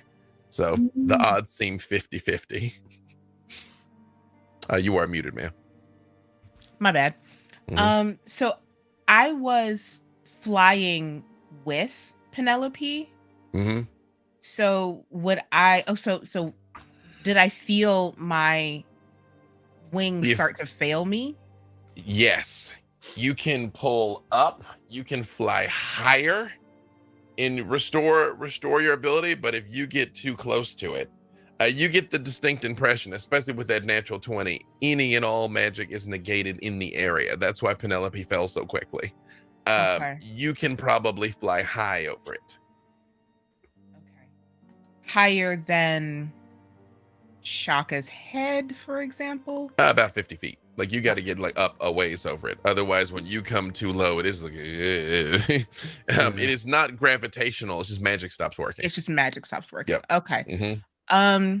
Then once I make sure that Penelope is safe, like I also see what's going on with Minsk and Whittle, but I don't know exactly what's going on there. But Shaka is trying to traverse this thing. So I'm going to fly 50 feet up and I'm going to drop rope. 50 feet and drop rope. Excellent. Meanwhile, back on the other side of the room, you see this specter actually just starts taking a step back from the wall, Minsk, and just says to you, I guess I have eternity to come to grips with my disappointment. I just hope you're strong enough, better enough to reach the next person. I am strong enough now, and I'm just blood pouring down my broken nose. One of my teeth is loose. I've got like a black eye and a cracked cheekbone, and I'm like, I'm strong enough now. You have taken another 4 points of damage from flagellating yourself here. Boo literally has tears coming from his eyes, just trying to stop you here. Yes, Whittle. As Whittle sees Minsk repeatedly slam his face against this wall of force, you see her raise her blunderbuss. Her blunderbuss. And you see this puff of smoke in the shape of a door as it levitates towards this wall of force. The door shaped chalk kind of lands on the wall, and I cast Dimension Door. How far away is the top of those triangular walls? Probably 50 feet the other direction, where your friends are trying to help. Yeah. Okay. Would it be possible, since Minsk is already slamming himself up against this wall, for both of us to Dimension Door over there on top of that? I would say, other especially wall? if he doesn't expect it, and you like yeet him as a werewolf through it. Yeah, push him absolutely. in? Yeah. Because now that I am a werewolf, I am large enough to take one creature of your size. You see the The specter just points at you, Minsk, and turns and just shakes its head like it's really disappointed. And you go through this. Is it your intent to be over the well or just near the well? I assume the other side, right? Yeah, where everyone is trying to go. That's where I want to Yeah, we're go. trying to get to the other side there. You all The other open side. up right in the middle over the well. No. Just come out of the ethereal plane. However, I will let both of you give me athletics checks to see if you can catch the rope that Dahani has lowered. Oh my God. Oh. So- for the win. Athletics, yep. With an I got- advantage, it's 16. She said it out loud. Unfortunately, Minsk, you are still very slippery. Oh, No. So athletics with disadvantage over So I've the got easy a- magic well. I got a 26 and a 17. Oh. Let's see. 17's my disadvantage one, so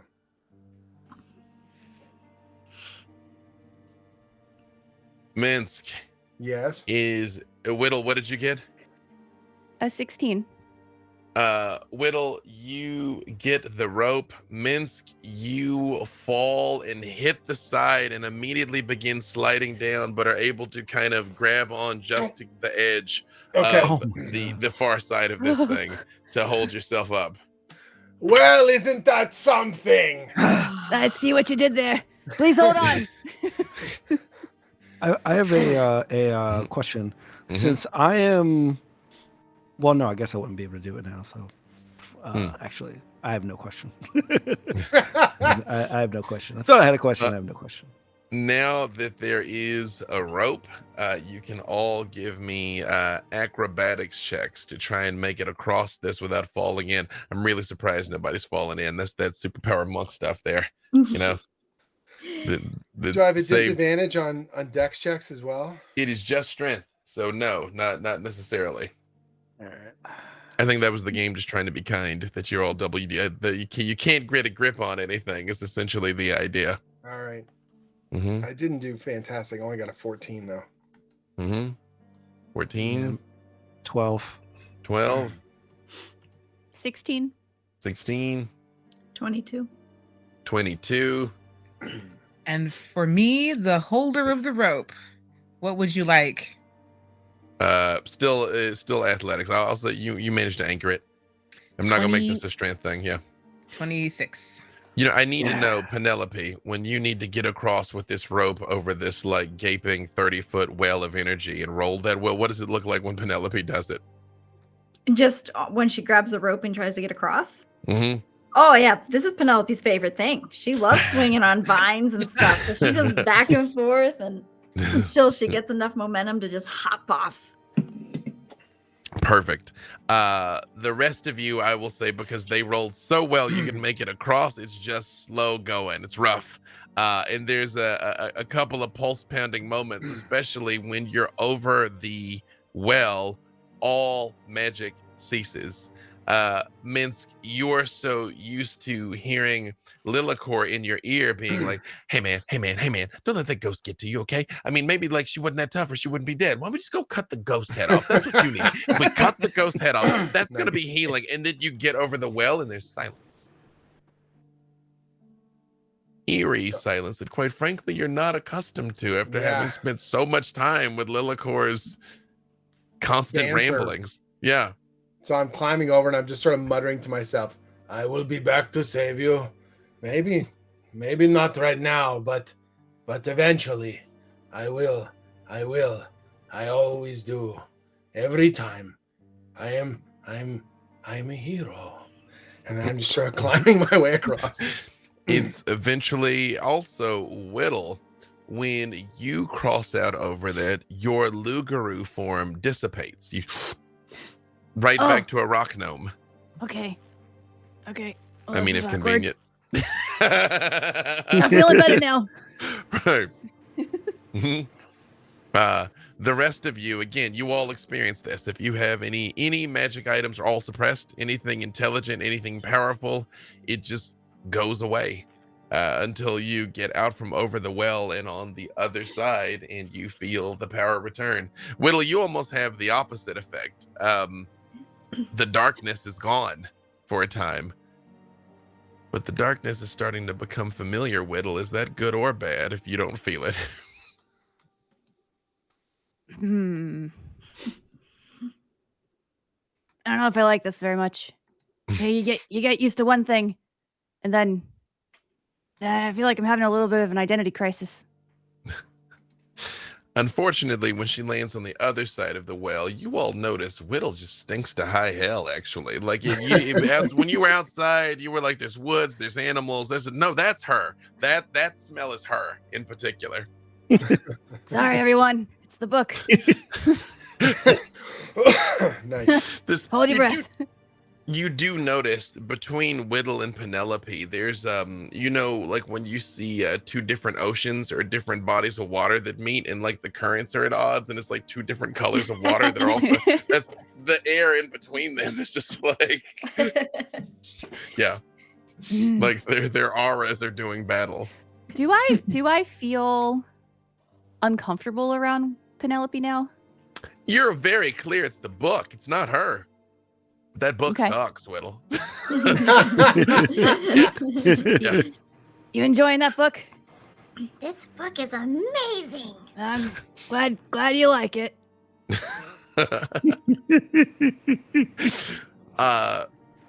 As you guys move further down, about 30 feet past this room with the anti-magic well, you turn one last time, revealing pulsing green light beyond. The huge vaulted chamber is the first area of the Undertemple seen so far not ravaged by the effects of time.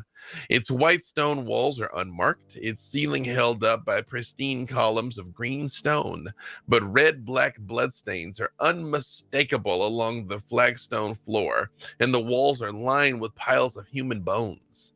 The room is lit up by bursts of green light flaring within a half-dozen magic circles scribed into the stone floor.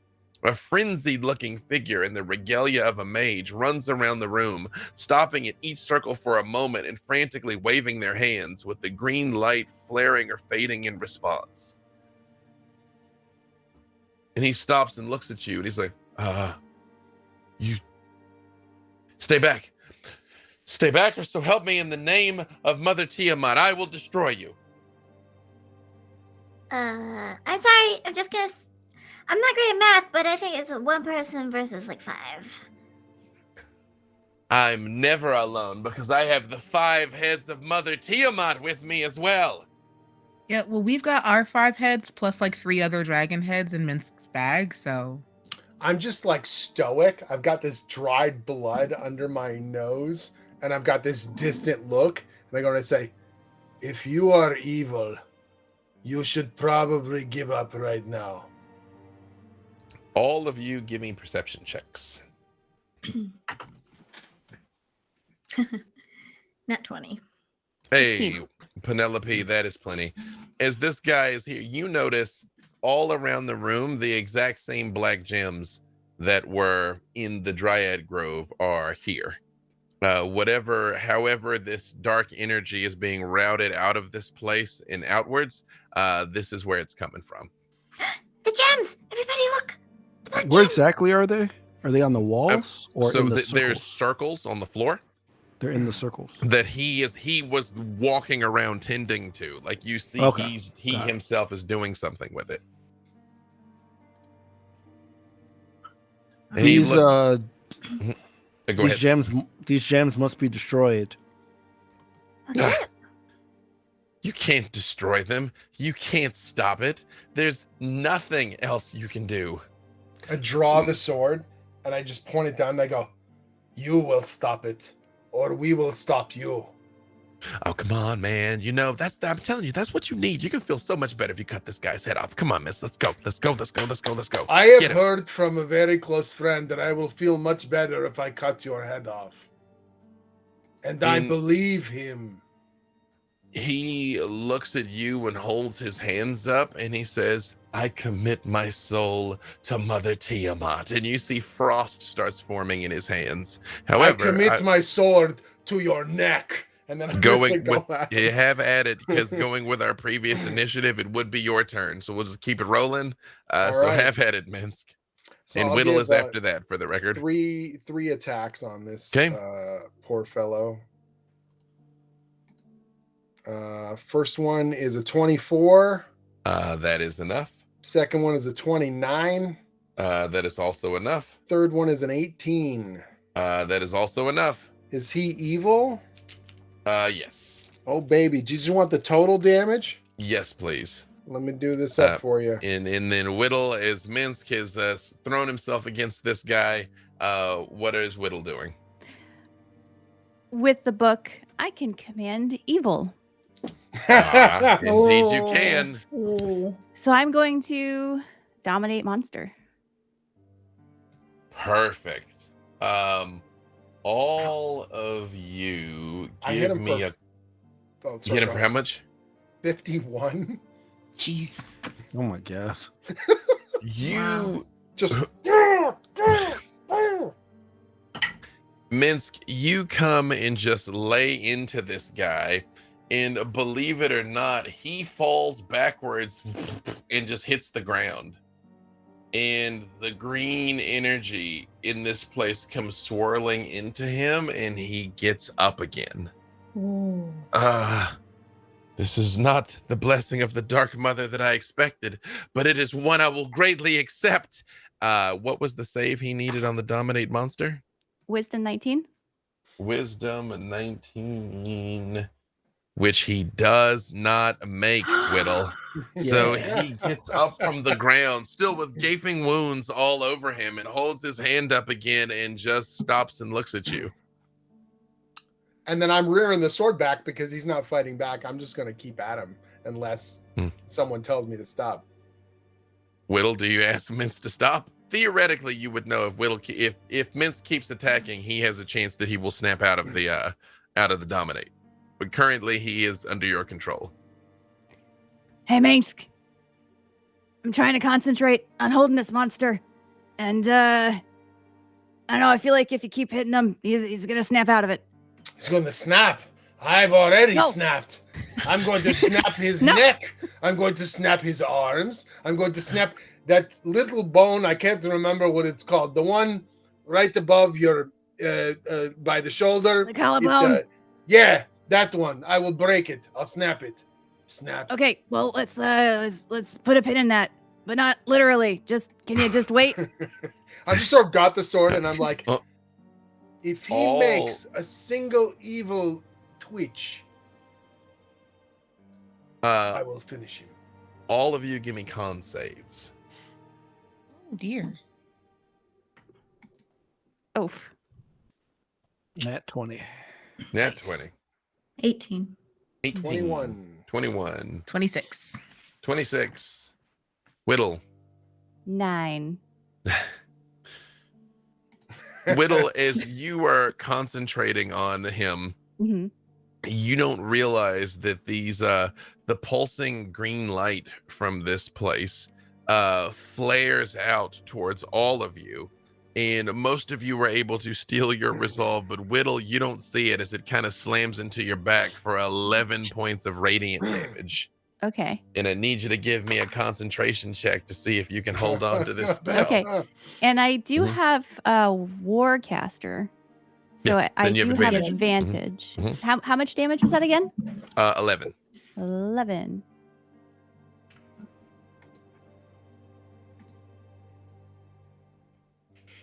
And sorry, what was I rolling again? Concentration. And you roll it with advantage. You can just tell me what you get. I'll tell you if it's enough.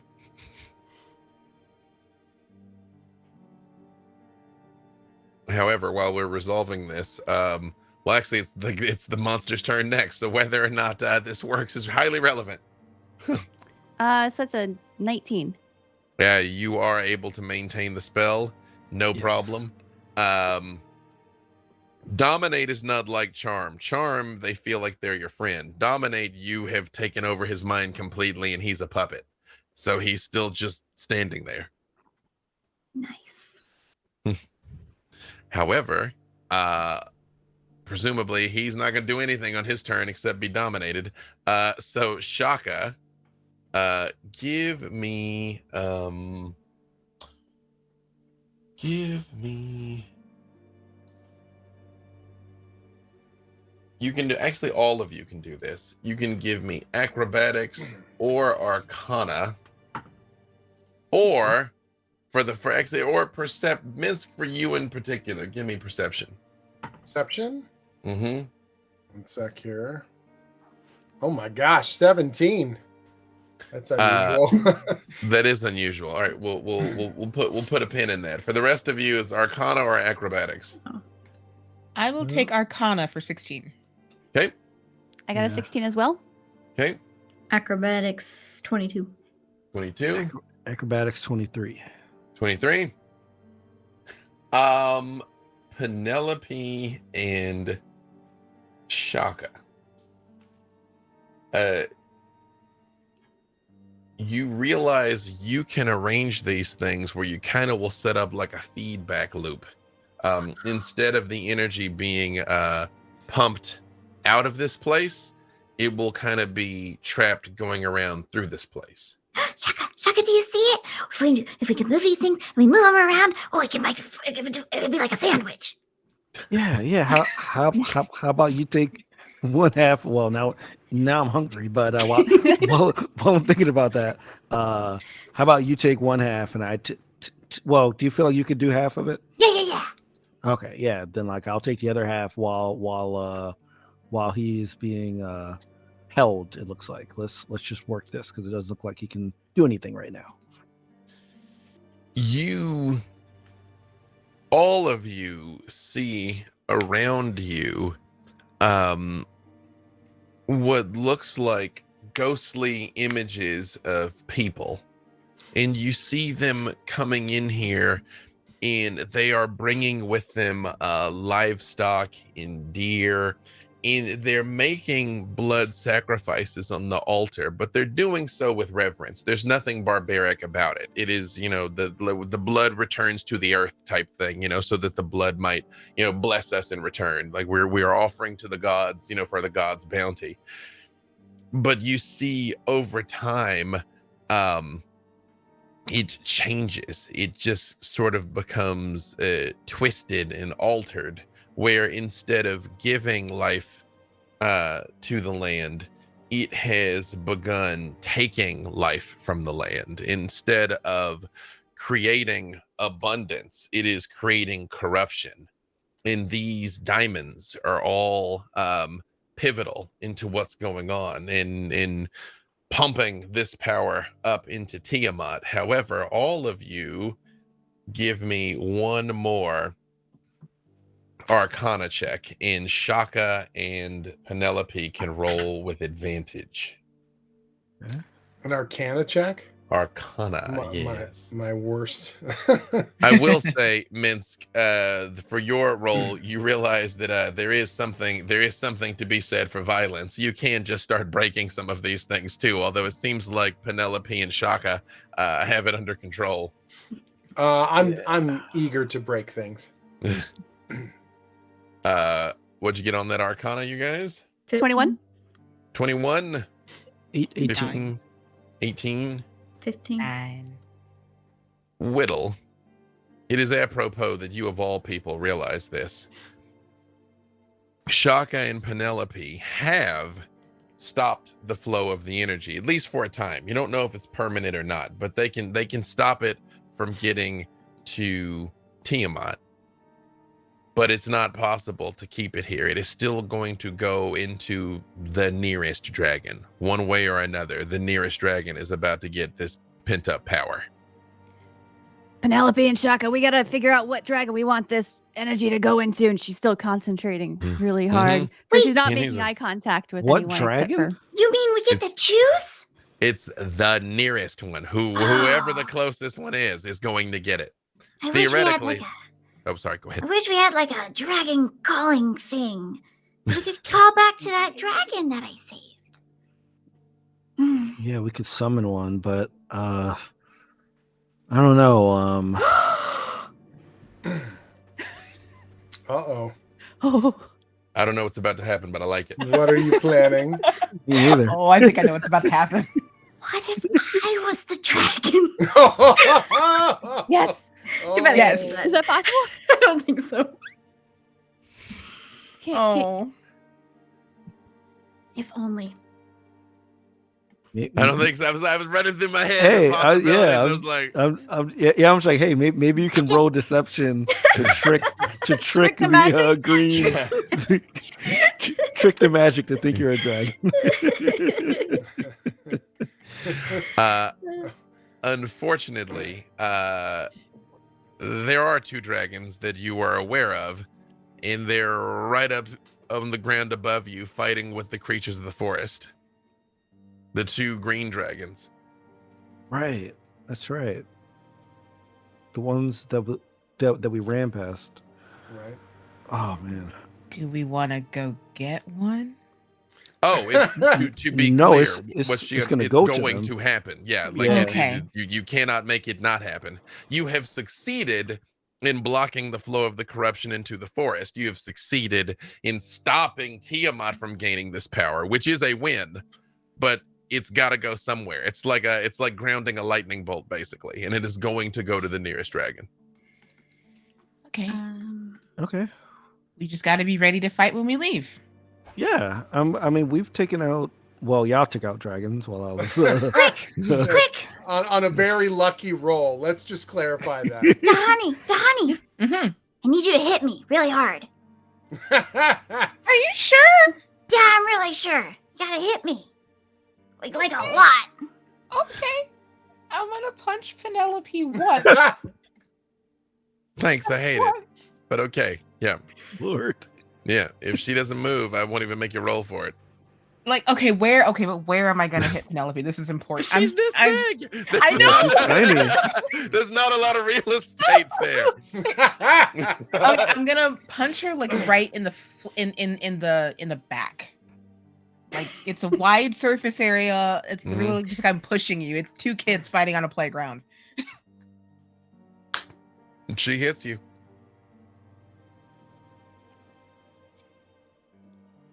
Damage? Okay. I guess I have to roll against it, yeah? Or No, if you're if it oh, is it's your, just a if hit. you're- Right. yeah, Armor yeah. class. if you're not letting gonna me be- hit you, it's 13 Oh, points of yeah. damage. God, That's it? Do you have extra attacks? that's it. Hang on. All right. Why are you trying to take Honey, the beat? I have you to- haul off and slug this halfling, and she turns and looks very disappointed. Like, Wait a second. Is that enough? What are you doing, Donnie? Hit me again! Yeah. What is happening? I do not know what is happening. Another 13 points of damage. Yes! Okay, let me do math real quick. Calculator. I am fascinated as well. Boo is like, It's enough!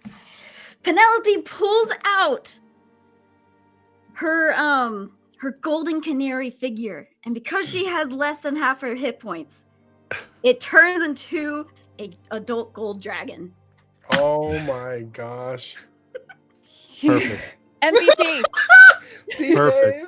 I have Perfect. no adequate response, buddy. This is.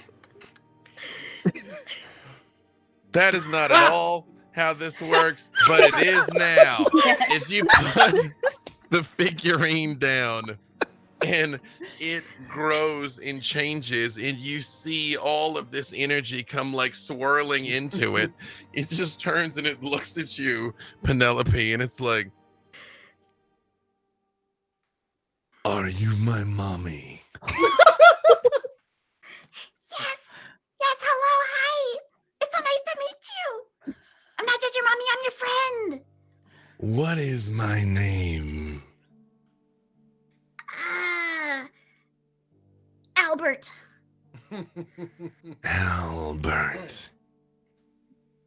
What do you wish me to do? Take all this energy that's happening.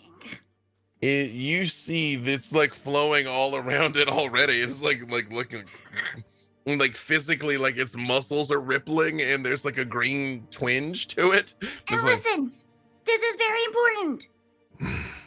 This is what you need to do. Do good. do good. Yes. It looks up and it's just like, there's evil above us. Might I go? Yes. You see it like looks up and then it's like, you may wish to step back, small ones. Okay, everyone, sit back. Flame breath goes off towards the roof and then you see and it just starts ripping through the ceiling and like climbing upwards back up towards what you know the ground is. And after a moment you do hear the sounds of all hell breaking loose as now dragons are actively doing battle right above you there. Like, Oh my god. I look forward to you describing this to the other group, by the way. Yeah. We have beaten Dungeons and Dragons. Literally a dungeon and a dragon. A minute later, you hear, ahoy, ahoy, ahoy. Excuse me, are you all still alive down there? This is Lord Sergeant Red Squirrel reporting in. Hello? Yes, Lord Thoughts, we're here. No, it is a mess up here, but I think things are going to start going our way now. And you see he does come scurrying down the side of this thing. And he's like, okay, so, hi, everybody's alive. Good. Good news, bad news. We were starting to lose pretty badly. The treants are good, but poison works pretty well on plants. Oh, Whittle, are you all right? You seem a little, What do you mean? Do I still look like a werewolf? You don't, but Red is like very clearly cautious of you now. I'm sorry. Like, what's different exactly? Is it my demeanor? Like, physically, do I look different? Penelope, she's still cool, right? Yeah. She's like hot and cold, but she's super cool. Okay. He hops over onto your shoulder and he's like, okay, so you instructed me, Queen of the Forest, as Lord Sergeant, to help head up the war effort up there. And it's good. I thought we were losing. The dragons were doing well. Now another gold dragon turned up. That's good for us. But I'm still not 100% sure it's going to be able to turn the tide. Is there anything else for you all to do down here? Oh, we got that thing. We got the guy. And he is like, Yeah. Can I cut his head off now? I mean, he doesn't pose much of a threat anymore. How about now? Okay, Minsk. Now? On the count of three. On the count of three. 1, 2, 3. Ooh, and then I'm just bringing the blade down. or you can roll with it. Actually, hold on a second here. Let me double check something here. If this is a rule from previous editions, let's see. Let's see if there's a thing. Is he extra screwed? You can roll with advantage. Hey. All right, let's do it. 3.5 at the coup de grace. 5th edition doesn't automatically have it. Yep. So 26. I'm doing 3 attacks or just one? Yeah, you can do all 3 attacks. Oh, baby. With advantage? Oh, Lord. Well, yeah. I give all 3 with advantage. You're fast. 26, 25, and 21. Tell me what it looks like when Mintz just like hacks this cultist to pieces. Well, so I would basically be like, Lilikor, finish evil. And then I'm just going to hack. And then eventually it just sort of cleaves through the middle of him. And it does the sort of anime sword slash. We finish him off and he just sort of stands there for a sec. And then it just sort of just slides off. He hits the ground and starts to stand up again. Well, here we go. Sort of going to flex a little bit. Get ready for another go. Where is this energy coming from? This time, Minsk, give me. Oh, hold on a second here. Oh no, that's not it. Give me a con save. Con save. Mm-hmm. That's weird. Okay. 17. Minsk, you hold the sword up again, and he holds his hand up, and you feel the strength draining out of you. Oh. As his head is kind of like hanging on partially, he's like, I think that will be quite enough of that. Thank you very much. I'm However, sort of twitching, and I'm like, I am a hero. I will not lose. I do not lose. I cannot lose. Fear. Good. I like it. Shaka.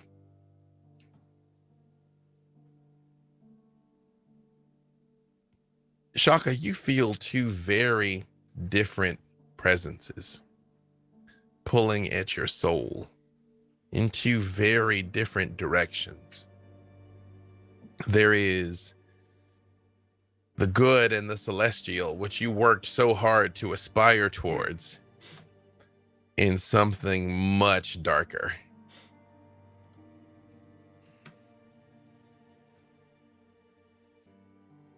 There's Is it like a physical thing, or is it more like mental? It's just in here. Like you two very different directions of who are you going to be in this moment as you see this thing standing here like sucking the life out of Minsk. Yeah. Who is the sword Lillicor hits the ground heavily as he struggles to pick it up, as you feel the power just departing his muscles.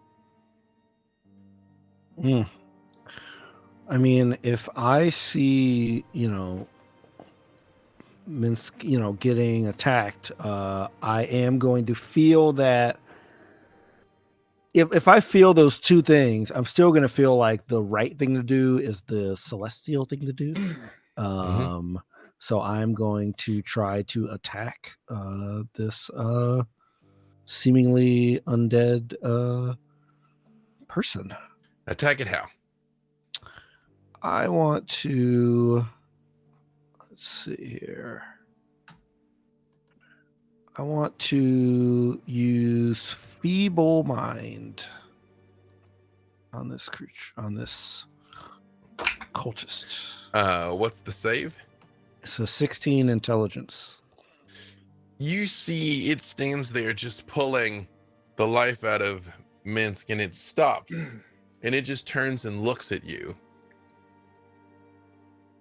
And you feel inside of you the light growing, that you didn't harm it, but you have stopped it.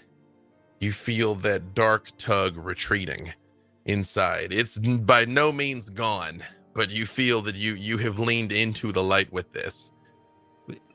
And Penelope, you see this torn, beat up person just like let go of Minsk and then turn and just like look at Shaka and like open its mouth like it's gonna say something, but no words come out. Just...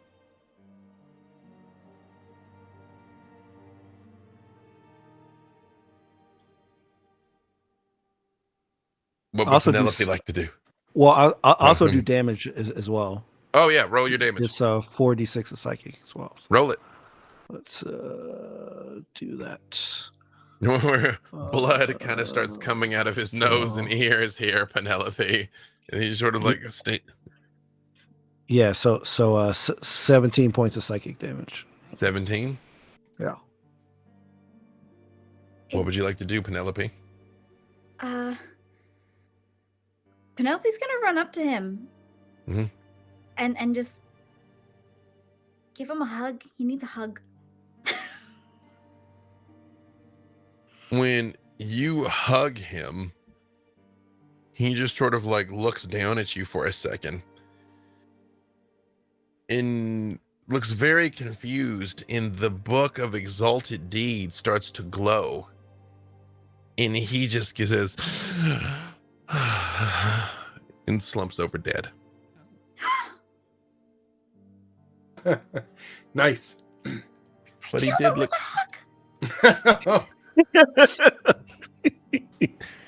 but his face looks peaceful as he lay there.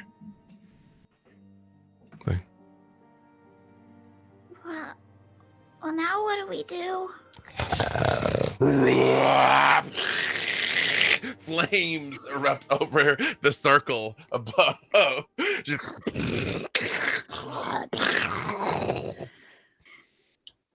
I don't understand. I really don't. I work so hard to give everyone a place, to make sure everyone feels powerful, to make sure everyone has their own special role in this world. And again, I'm stymied. I'm flummoxed. I'm inhibited by heroes. And you see the Dark Lady comes walking into the room. And she looks down at him in the smile on his face, and she just goes, failed at the end. Well, I guess you've done it. Stopped this leg of the plan. Huzzah. I look over at her and I go, "It's you again. Have you seen Tiamat?" I remember. I'm sure you'll find her soon, Minsk.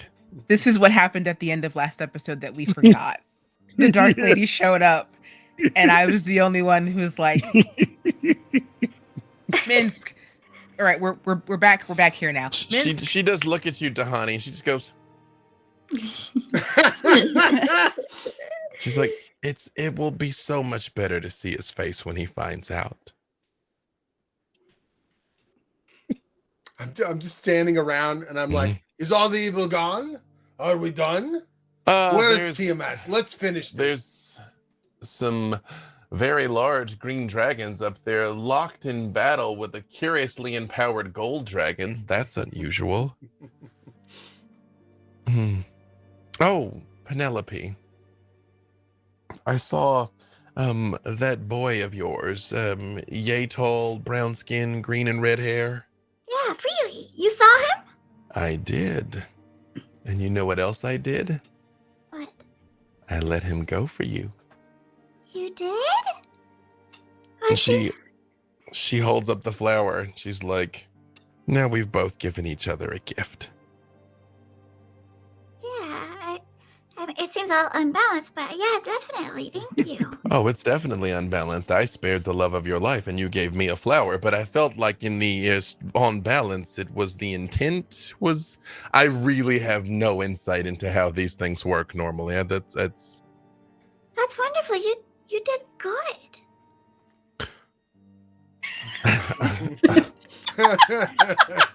Wow.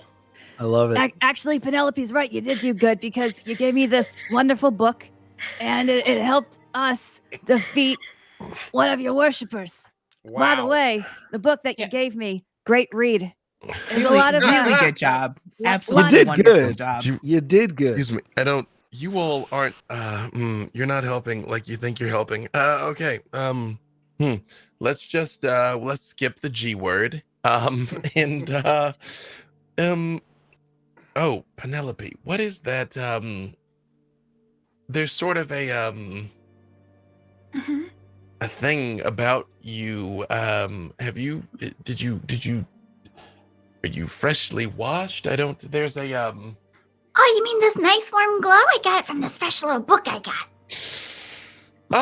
Hey, Whittle, could you come closer, please? I don't like it either. Makes me feel weird. It's no, Whittle, come just stand right here. Thank you. She does put you between her and Penelope. And she says, excellent. Well, I suppose if you all can get past what lay upstairs or overland, not necessarily up the stairs. There's just a hole in the ground now. You could have taken the stairs are right over there. That's how I got here, but fine. There's nothing left to do but to face Tiamat, I suppose. That's I was reading this book, and there's a lot of name dropping. Tiamat, but you see her mouth the name Tiamat to everyone else cannot hear her say Tiamat because she uses message to this dark lady.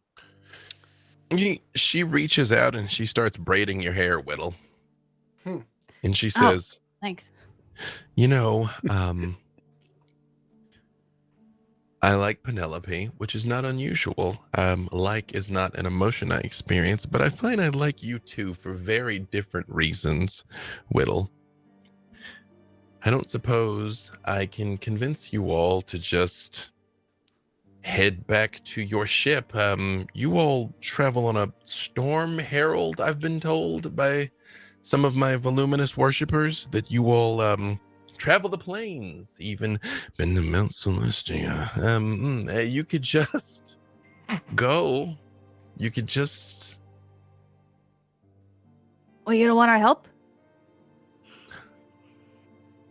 I would love your help, Whittle, but I worry that maybe you've spent a little too much time around Averin. I saw him, actually. Yeah? How's he doing? Not well. Last I heard, Celise, Brig, Hellclaw, and Havilar were all quite on the brink of death. If not for the intervention of your Freely, they probably would have faded dead away. So in many ways, Penelope, I gave you back not just your love, but also 3 of your friends. You sound scared. Yeah, who like? And I'm just looking around and like, take us to Tiamat, please. Is that what you like? I feel like you're working.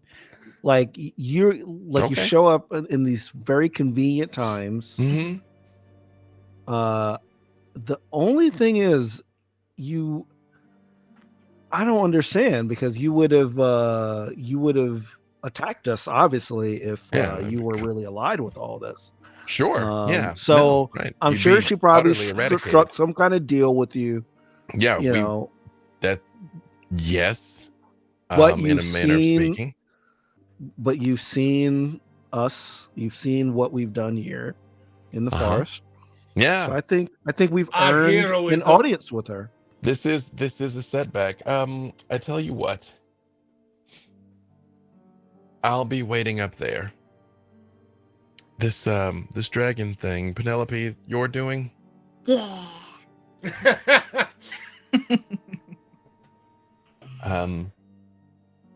I'll see you all up there. Hey, before you go, Whittle's gonna take a little vial and drink if there's any blood left over on the floor. I added a page to the book. You want to read it? You added a page to the book of vile darkness? Yeah. But I've been working real hard to be worthy of adding a page to this book, and I'm pretty proud of it. And she opens up the book and shows what she wrote. And B-Dave, I'm going to copy and paste what I wrote. Perfect. I like where this is headed. Penelope, while I'm waiting to see this, she turns and she looks at you and she says, I don't know that I have had many friends in my time. I don't know that I've had any friends in my time. Largely due to my own doing. It is difficult for me to see past the constraints of superiority at times to form meaningful relationships, but no matter what is about to happen next, I do appreciate your gift, Penelope Halfpint. Well, it really hurts me to hear that you've never had a friend, so no matter what happens, I will stay your friend. She comes over and she leans down in front of you and she says, it's not good to lie, Penelope, but I appreciate it. And she looks at the book, Whittle, and she looks at you and she says, Really? Mm-hmm. So I don't know what your end game is, but I don't think it's gonna go your way. Was the sacrifice worth it? It was. And I'd do it again. You may have the opportunity to, but I don't know that you've got the coin to strike such a trade twice.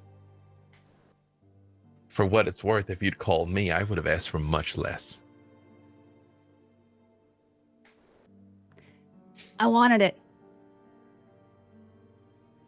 I almost did it once. And I wasn't confident with my decision to come back. That's why you and I get along. You know, that's another thing that I'm not going to tell Minsk just to see his face when he finds out. He's not gonna like it. Well, I believe you all are needed up above. And when you prevail, should you prevail, I will take you to Tiamat, as promised. Yeah, I bet you will. All right. I am a woman of my word. And she's like, she points up, as you can see these rampaging dragons up there. She's like, you can go through the hole, you can take the stairs. What would you like to do? What is the shortest route? She says, shortest route. And she just waves her hand, and a glowing disc appears under all of you and lifts straight up through this hole. elevator. Oh. Finally, you're being helpful. And I just sort of step over. Minsk, right when you get to the top and you see these two green dragons are like biting into this gold one that has one of them by the neck, she looks at you and she says, you know, that young woman was right down there. At the end of the day, Minsk, you're just a failure. I look at her and I'm just like, you don't know what you are talking about. Big man cut the head off hatchlings. We'll see. Go do your heroism. We will talk about this later when I come back. And they were not hatchlings. Big dragons, full-size dragons. At least 1.5 times bigger than other ones. You see one of the green dragons boom down to the ground as the gold one is like still biting into its neck, but the other green one is on its back, like pulling at its wing, which you can see is like starting to tear and fray as these things are just clawing at each other. Dahani, what would you like to do? You are muted, ma'am. Dahani was if no one had made a move, Dahani was going to Superman straight up out of the hole. Mm-hmm. So from wherever they are, Dahani's just they're about 40 feet away, just like rampage. Like there already was a clearing around these ruins, but like way more of the forest has been cleared out. There's dead treants and animals and cultists everywhere. Cool. Dahani's gonna go for a dragon ride. She's gonna hop on the back of the green dragon that's attacking the gold dragon and just unleash holy hell. And Minsk, you'll be up next. I mean, I'm unloading on this thing as well, right? So go ahead and roll it. All right, 3 attacks. Penelope, as you all rise up, you see the dark lady is standing there, and she looks down at you and she's like, what did she say to you? The silver one, Saloon. She said a lot of things, but what really stuck with me is that I made her laugh.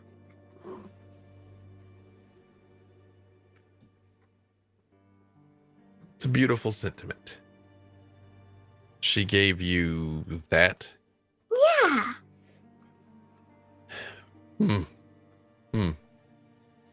What do you intend to do next? If there's no way out of this conflict, if it is war, no matter how many lives it will cost, and I assure you, battle with Tiamat will cost a number of lives, and dare I say, ultimately prove futile. She is great and powerful after all. Why, when you can just go? You can go anywhere. You can go to any plane. Why fight so hard for this one? Because it matters. Just like every other plane.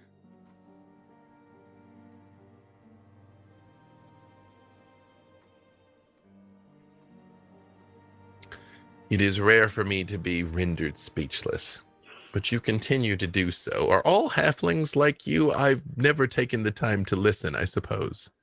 I like to think so.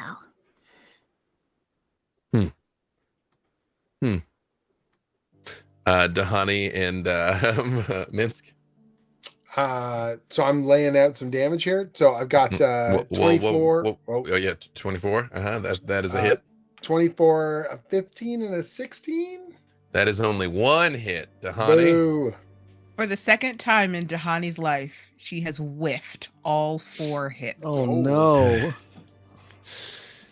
You see 21 damage though on my end. 21 damage as you go and hack into this thing. It turns around in point blank to both of you, inhales and right before the poison goes out, you see the Dark Lady holds her hand up and does this, and its mouth shuts. And she looks down at you, Penelope, and she says, "My small friend, my one and only friend. I am afraid to say I believe that will be my final kindness." But it was still a kindness.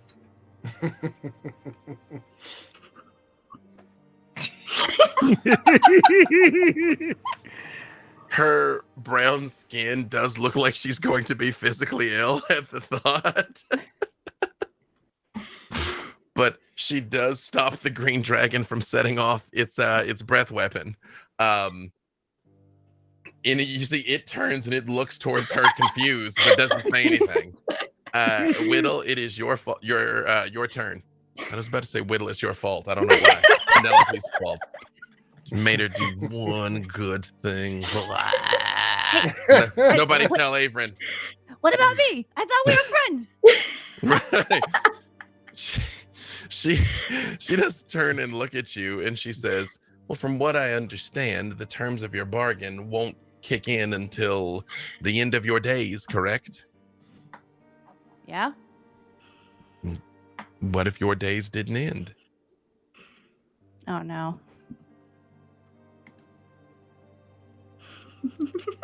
You can I don't stay. know. It's what's in it for you? It is rare to find a like-minded individual. Again, apparently the small folk have had so much to offer. Gnomes, halflings, who'd have thought? You know, when you live a life of the scale that I do, it's easy not to notice everyone underfoot.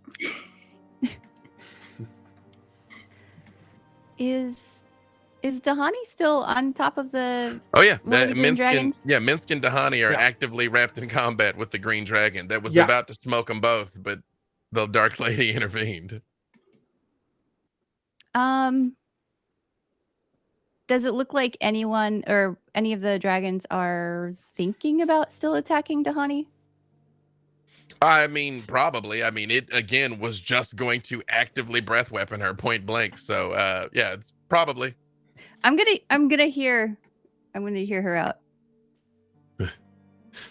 She is Whittle telling the truth or is this a trick? No, she's telling the truth.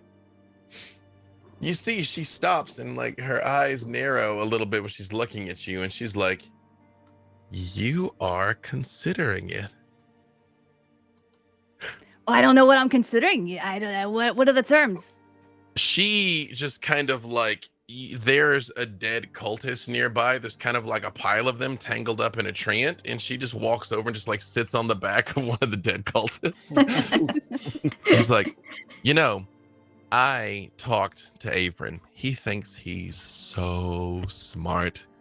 And he is pretty smart. I've met smarter, Whittle, and quite frankly, so have you. And he thought he was just going to trip me up by pretending to be my ally, pretending to want to work with me, and then, of course, plunging a dagger in my back at an opportune moment. I'm not like that. I don't cheat or betray anyone. I'm not passively aggressive. I'm actively aggressive.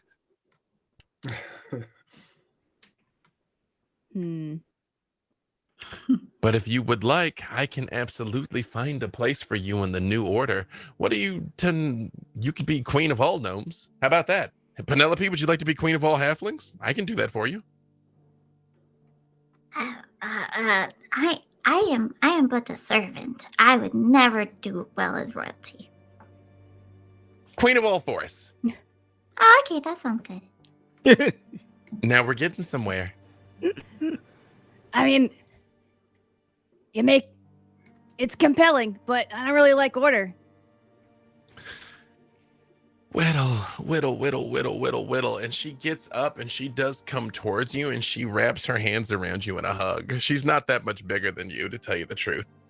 And she's like, that is the most beautiful thing anyone has ever said. Again, you notice I never said I would bring order. I said I would bring peace. Chaos is what life is all about. Speaking of chaos being what life is all about, it's the dragon's turn. Oh, good. Yep. Where it is going to, I don't know, it's something in the body positioning. I rolled very terrible. It's got a pretty chunky to hit though, but I rolled awfully. Let's see. I mean, on the die, it is 6, 6, 9, and 11 on the die. Wow. Yep. It's pretty bad. And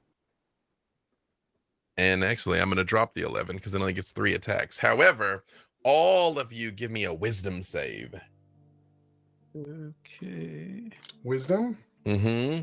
Everybody? Everybody. That's a 13. 15. Okay. 13, 15, 26. 26, 15. 15. Dahani and Whittle. I was muted. I'm so sorry. It's 23. Okay, Whittle. 13. Everybody, again, for the second time since you've been in this woods, everybody but Dahani and Shaka just feel a wave of terror roll off of this thing, of just pure, unadulterated, predatory menace. And you are frightened and cannot bring yourself to move closer to it, and even fighting it seems ill-advised. The two of you, however, are still ice cold. Dahani, what is your AC? 22.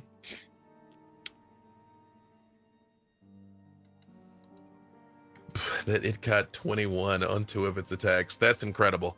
Wow. It claws at you, Dahani, and it is not quite close enough, but on its last one, it does slam its jaws down on you for 19 points of piercing damage and 10 poison damage.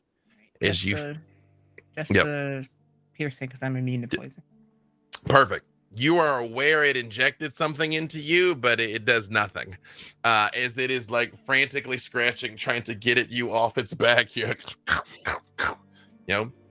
But you are still up and in the fight.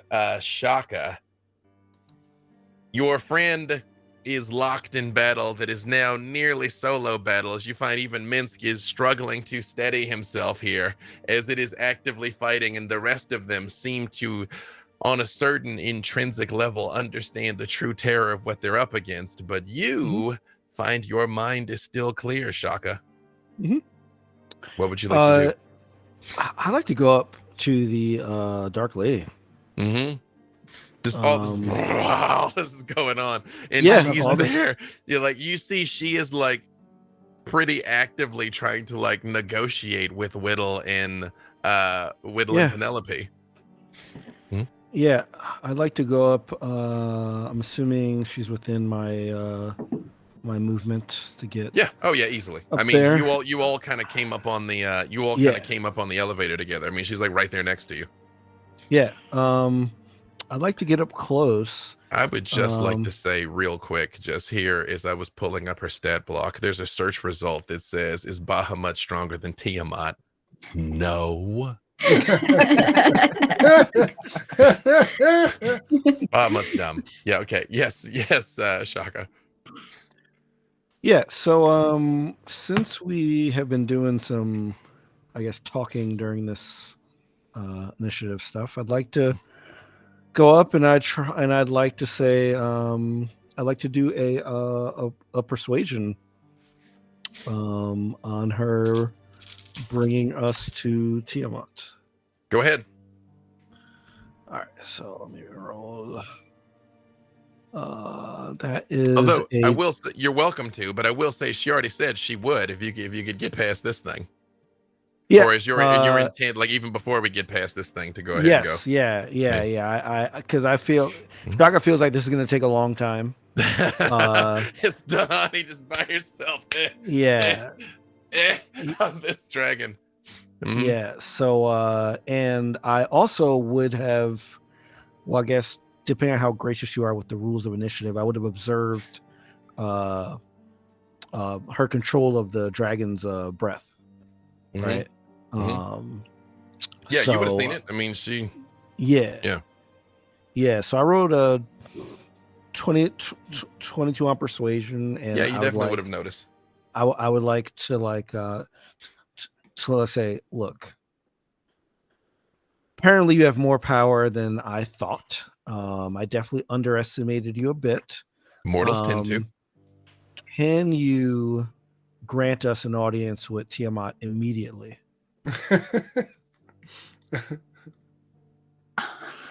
I can. What are you offering me in return, Shaka? Well, there's a lot of damage going on here. I saw that you apparently have control over some of these beasts.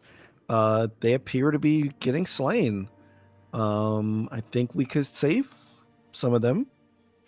And we could stop some of this battle. And we can be granted an audience. Oh, mercy is your offer. Yes. Shaka, there is no mercy. And you see she motions, and you see the light in the green dragon's eyes begin to brighten for a second. And it looks at her like it's panicked. And its head explodes and falls to the ground. Oh, man. And she looks at you, Penelope, and she says, "If you dismiss your golden companion, send it away. I promise you no harm will come to it. But if it persists," she just motions towards the green one. Penelope's gonna look at the group and kind of like looking for advice. Like, I will take you all safely and directly to Tiamat herself. Okay. Yeah, no, that seems fair. That seems easy. That's an easy choice. Yeah. And Penelope's gonna walk up to the golden dragon and just kind of pat it and just say, Whittle's gonna hit Penelope with message. okay. Penelope, that is Tiamat.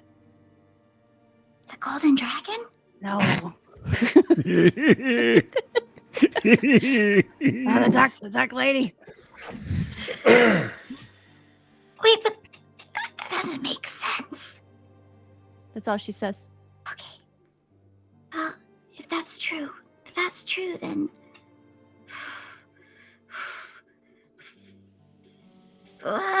she's gonna turn to the lady and say, "Who are you?" Oh, I'm your friend, Penelope. Yeah, then friends don't keep secrets from friends. You're keeping something. I think we both know that's not true. I don't know much about friendship, but one thing I know is deception. Mortals are keeping things to themselves all the time, most often from the people they love the most. As I said, I will deliver you safely and immediately to an audience with Tiamat. And I'm also willing to make sure that thing is unharmed. But if it accompanies you, I cannot attest to its safety. Albert is a warrior. And I don't think he'd be afraid to go into that. Fine. Bring him along then. Gather up, everyone. Don't worry, that trembling fear in your heart will subside momentarily. What fear? Yeah, I feel good. She looks at you, Nahani, and she says, you know, I was so preoccupied with the small folk, I almost lost track of you. You have a sharp mind and a keen wit. Thanks.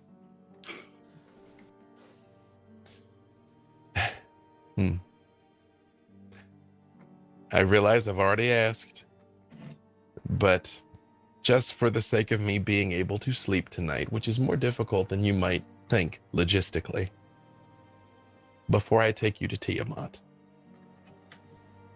last chance to go home. And she motions towards the forest. The way is clear. The dragons are all elsewhere.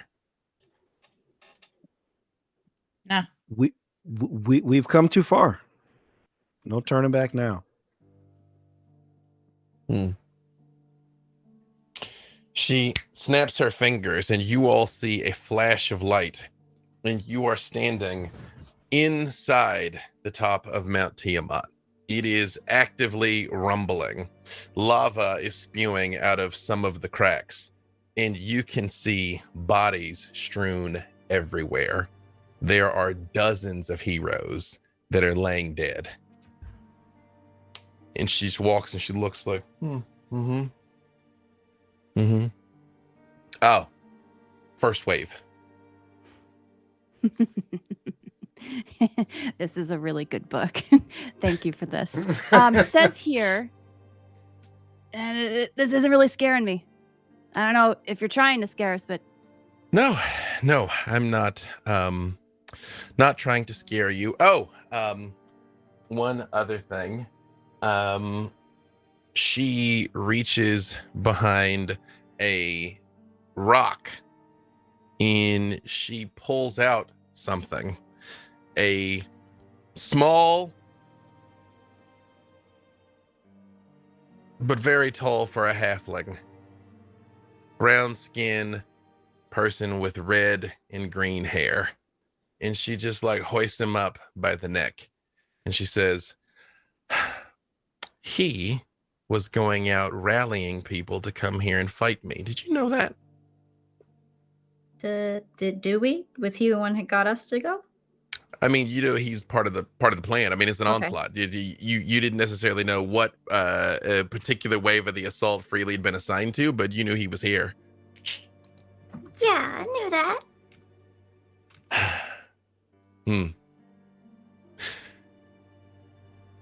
She holds him up and looks at him, and you see it looks like he's just kind of like there limp in her hand. And she says, Whittle, you've already sacrificed so much for this one.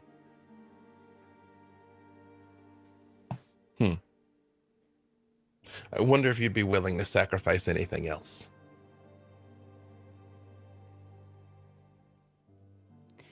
I know what you're trying to do. Do you? And I get it. I sacrificed my soul and my retirement, quite frankly, for Freely. And what are you going to do? Kill him again? Asmodeus already got there first. I told you I spared him for Penelope, and she does just toss him at your feet, and his Freely's body hits the ground in front of you. Oh. Freely, it's okay. I'm here. Are you okay? Penelope. Oh, wait, I found Averin, and I found Baloth, but and you know they're coming, and everybody's gonna. Oh, okay, all right. And he starts to get up, and like kind of like tries to put his arm between you and her. You know who this is, right? And the Dark Lady just says, I don't know. I didn't get a name, but we're friends. "You made friends with Tiamat?" And when he says that, she begins to change. She turns right in front of you into a gargantuan 5-headed dragon. And all 5 heads look and study the 5 of you. And they start talking, but not quite in unison, slightly off. Right. So now you see, heroes, you fought so hard, so bravely to get here, and for once, to join these other corpses, to follow Minsk unto his doom. Heroic doom. Time out. And you see 3 of the 5 heads, the red one and the white one, look at everybody. The black, blue, and green ones all turn and look at you, Whittle. Yes. I cast stop timer. Time stop. You stop time, Whittle. Seemed like she's just looking at you. What would you like to do? It's a heck of a Total place. Zach Morris move. I like it. Mm-hmm. Is that a good place to stop? You're like, I bet you're wondering how we got here. We also need You know- to stop to think about a plan. But I will tell you this, Whittle, is time freezes and you see Tiamat is so massive between the flames and the smoke in just her gargantuan bulk. She nearly blots out the sky as these heads are bearing down on you, and your worn and beaten friends stand in front of her, barely coming up to the size of one of her claws. In the sky nearby, frozen in time as well, you see that help is on the way. And that is a good place for us to stop. Thank Yeah. Ooh, all right. As next week, you will face the Mother of Dragons, Tiamat. Yes. I'm sure that will go well. I'm sure it's Yeah, going to be oh, yeah. fine. Let's It's gonna be great. You know, just for no reason in particular, can we just get a quick hit point check just for everybody? Just hit points. Oh boy. 42 out of 87. I have 39 out of 175. Oh no. I have 70 out of 122. I have 58 out of 122. 86 out of 143. We're about half. You guys are doing much better than Group 1, though. They're rolling in here on 3 of them are rolling in on 5 hit points. Shoot. If I could just find something to bite, I could maybe get 5 hit points back. Oh my Yeah, God. that's what we're gonna do. We're just gonna repeatedly bite. Yeah. someone's We're legs. not gonna help combat. No, We're just that's gonna feed. the problem. So is she. So yes, you guys are in for quite an altercation next week, dear viewers, and I thoroughly encourage you all to vote because they are going to need all the help they can get. Let me finish this up here. As always, thank you all for tuning in. I think I have way less things to tell you here at the end of the show, except that the winner. Wait, LaTia, say the gargantuan white dragon's name again. Oh, Arveatris. That one Oh. was won by Ash was live, ASCHE, Ash was live. All core 12 starter packs that goes to Pashane, Paschein. So congratulations to you guys there. See you next Monday for the finale. And I do mean finale of Idle Champions presents the Trials of Mount Tiamat, Episode 7, Nemesis of the Gods. All your votes have led to this final moment as the parties meet to face the Dragon Queen. And I would just like the record to show she gave everybody lots of chances to leave. Like, you could just go home. I know. No betraying your friends, no serve me, no sell your soul, just peace out, you know? But that's okay. How else are we going to cut off 5 dragon heads? I mean, Well, In 6 seconds. carefully, that's how. The voting for Idols Champions Presents finale is live in game now. Thank you all so much. Again, this whole adventure is designed to be a little bit of a death of 1,000 cuts leading up to this, and it's gonna be tough, y'all, because I don't intend to hold back. Again, Hope told me there can't be a wedding if I kill Penelope. So that's. But I'm like, what happens if I kill Penelope and Freely? Then what? Maybe the wedding's in Mount Celestia. Think about it. I'm not above it. So I will see you all next week. Yeah, y'all think hard and plan because it's gonna be rough. And vote now. They need your help. And we will see y'all next Monday for the conclusion. Bye, everyone. Peace.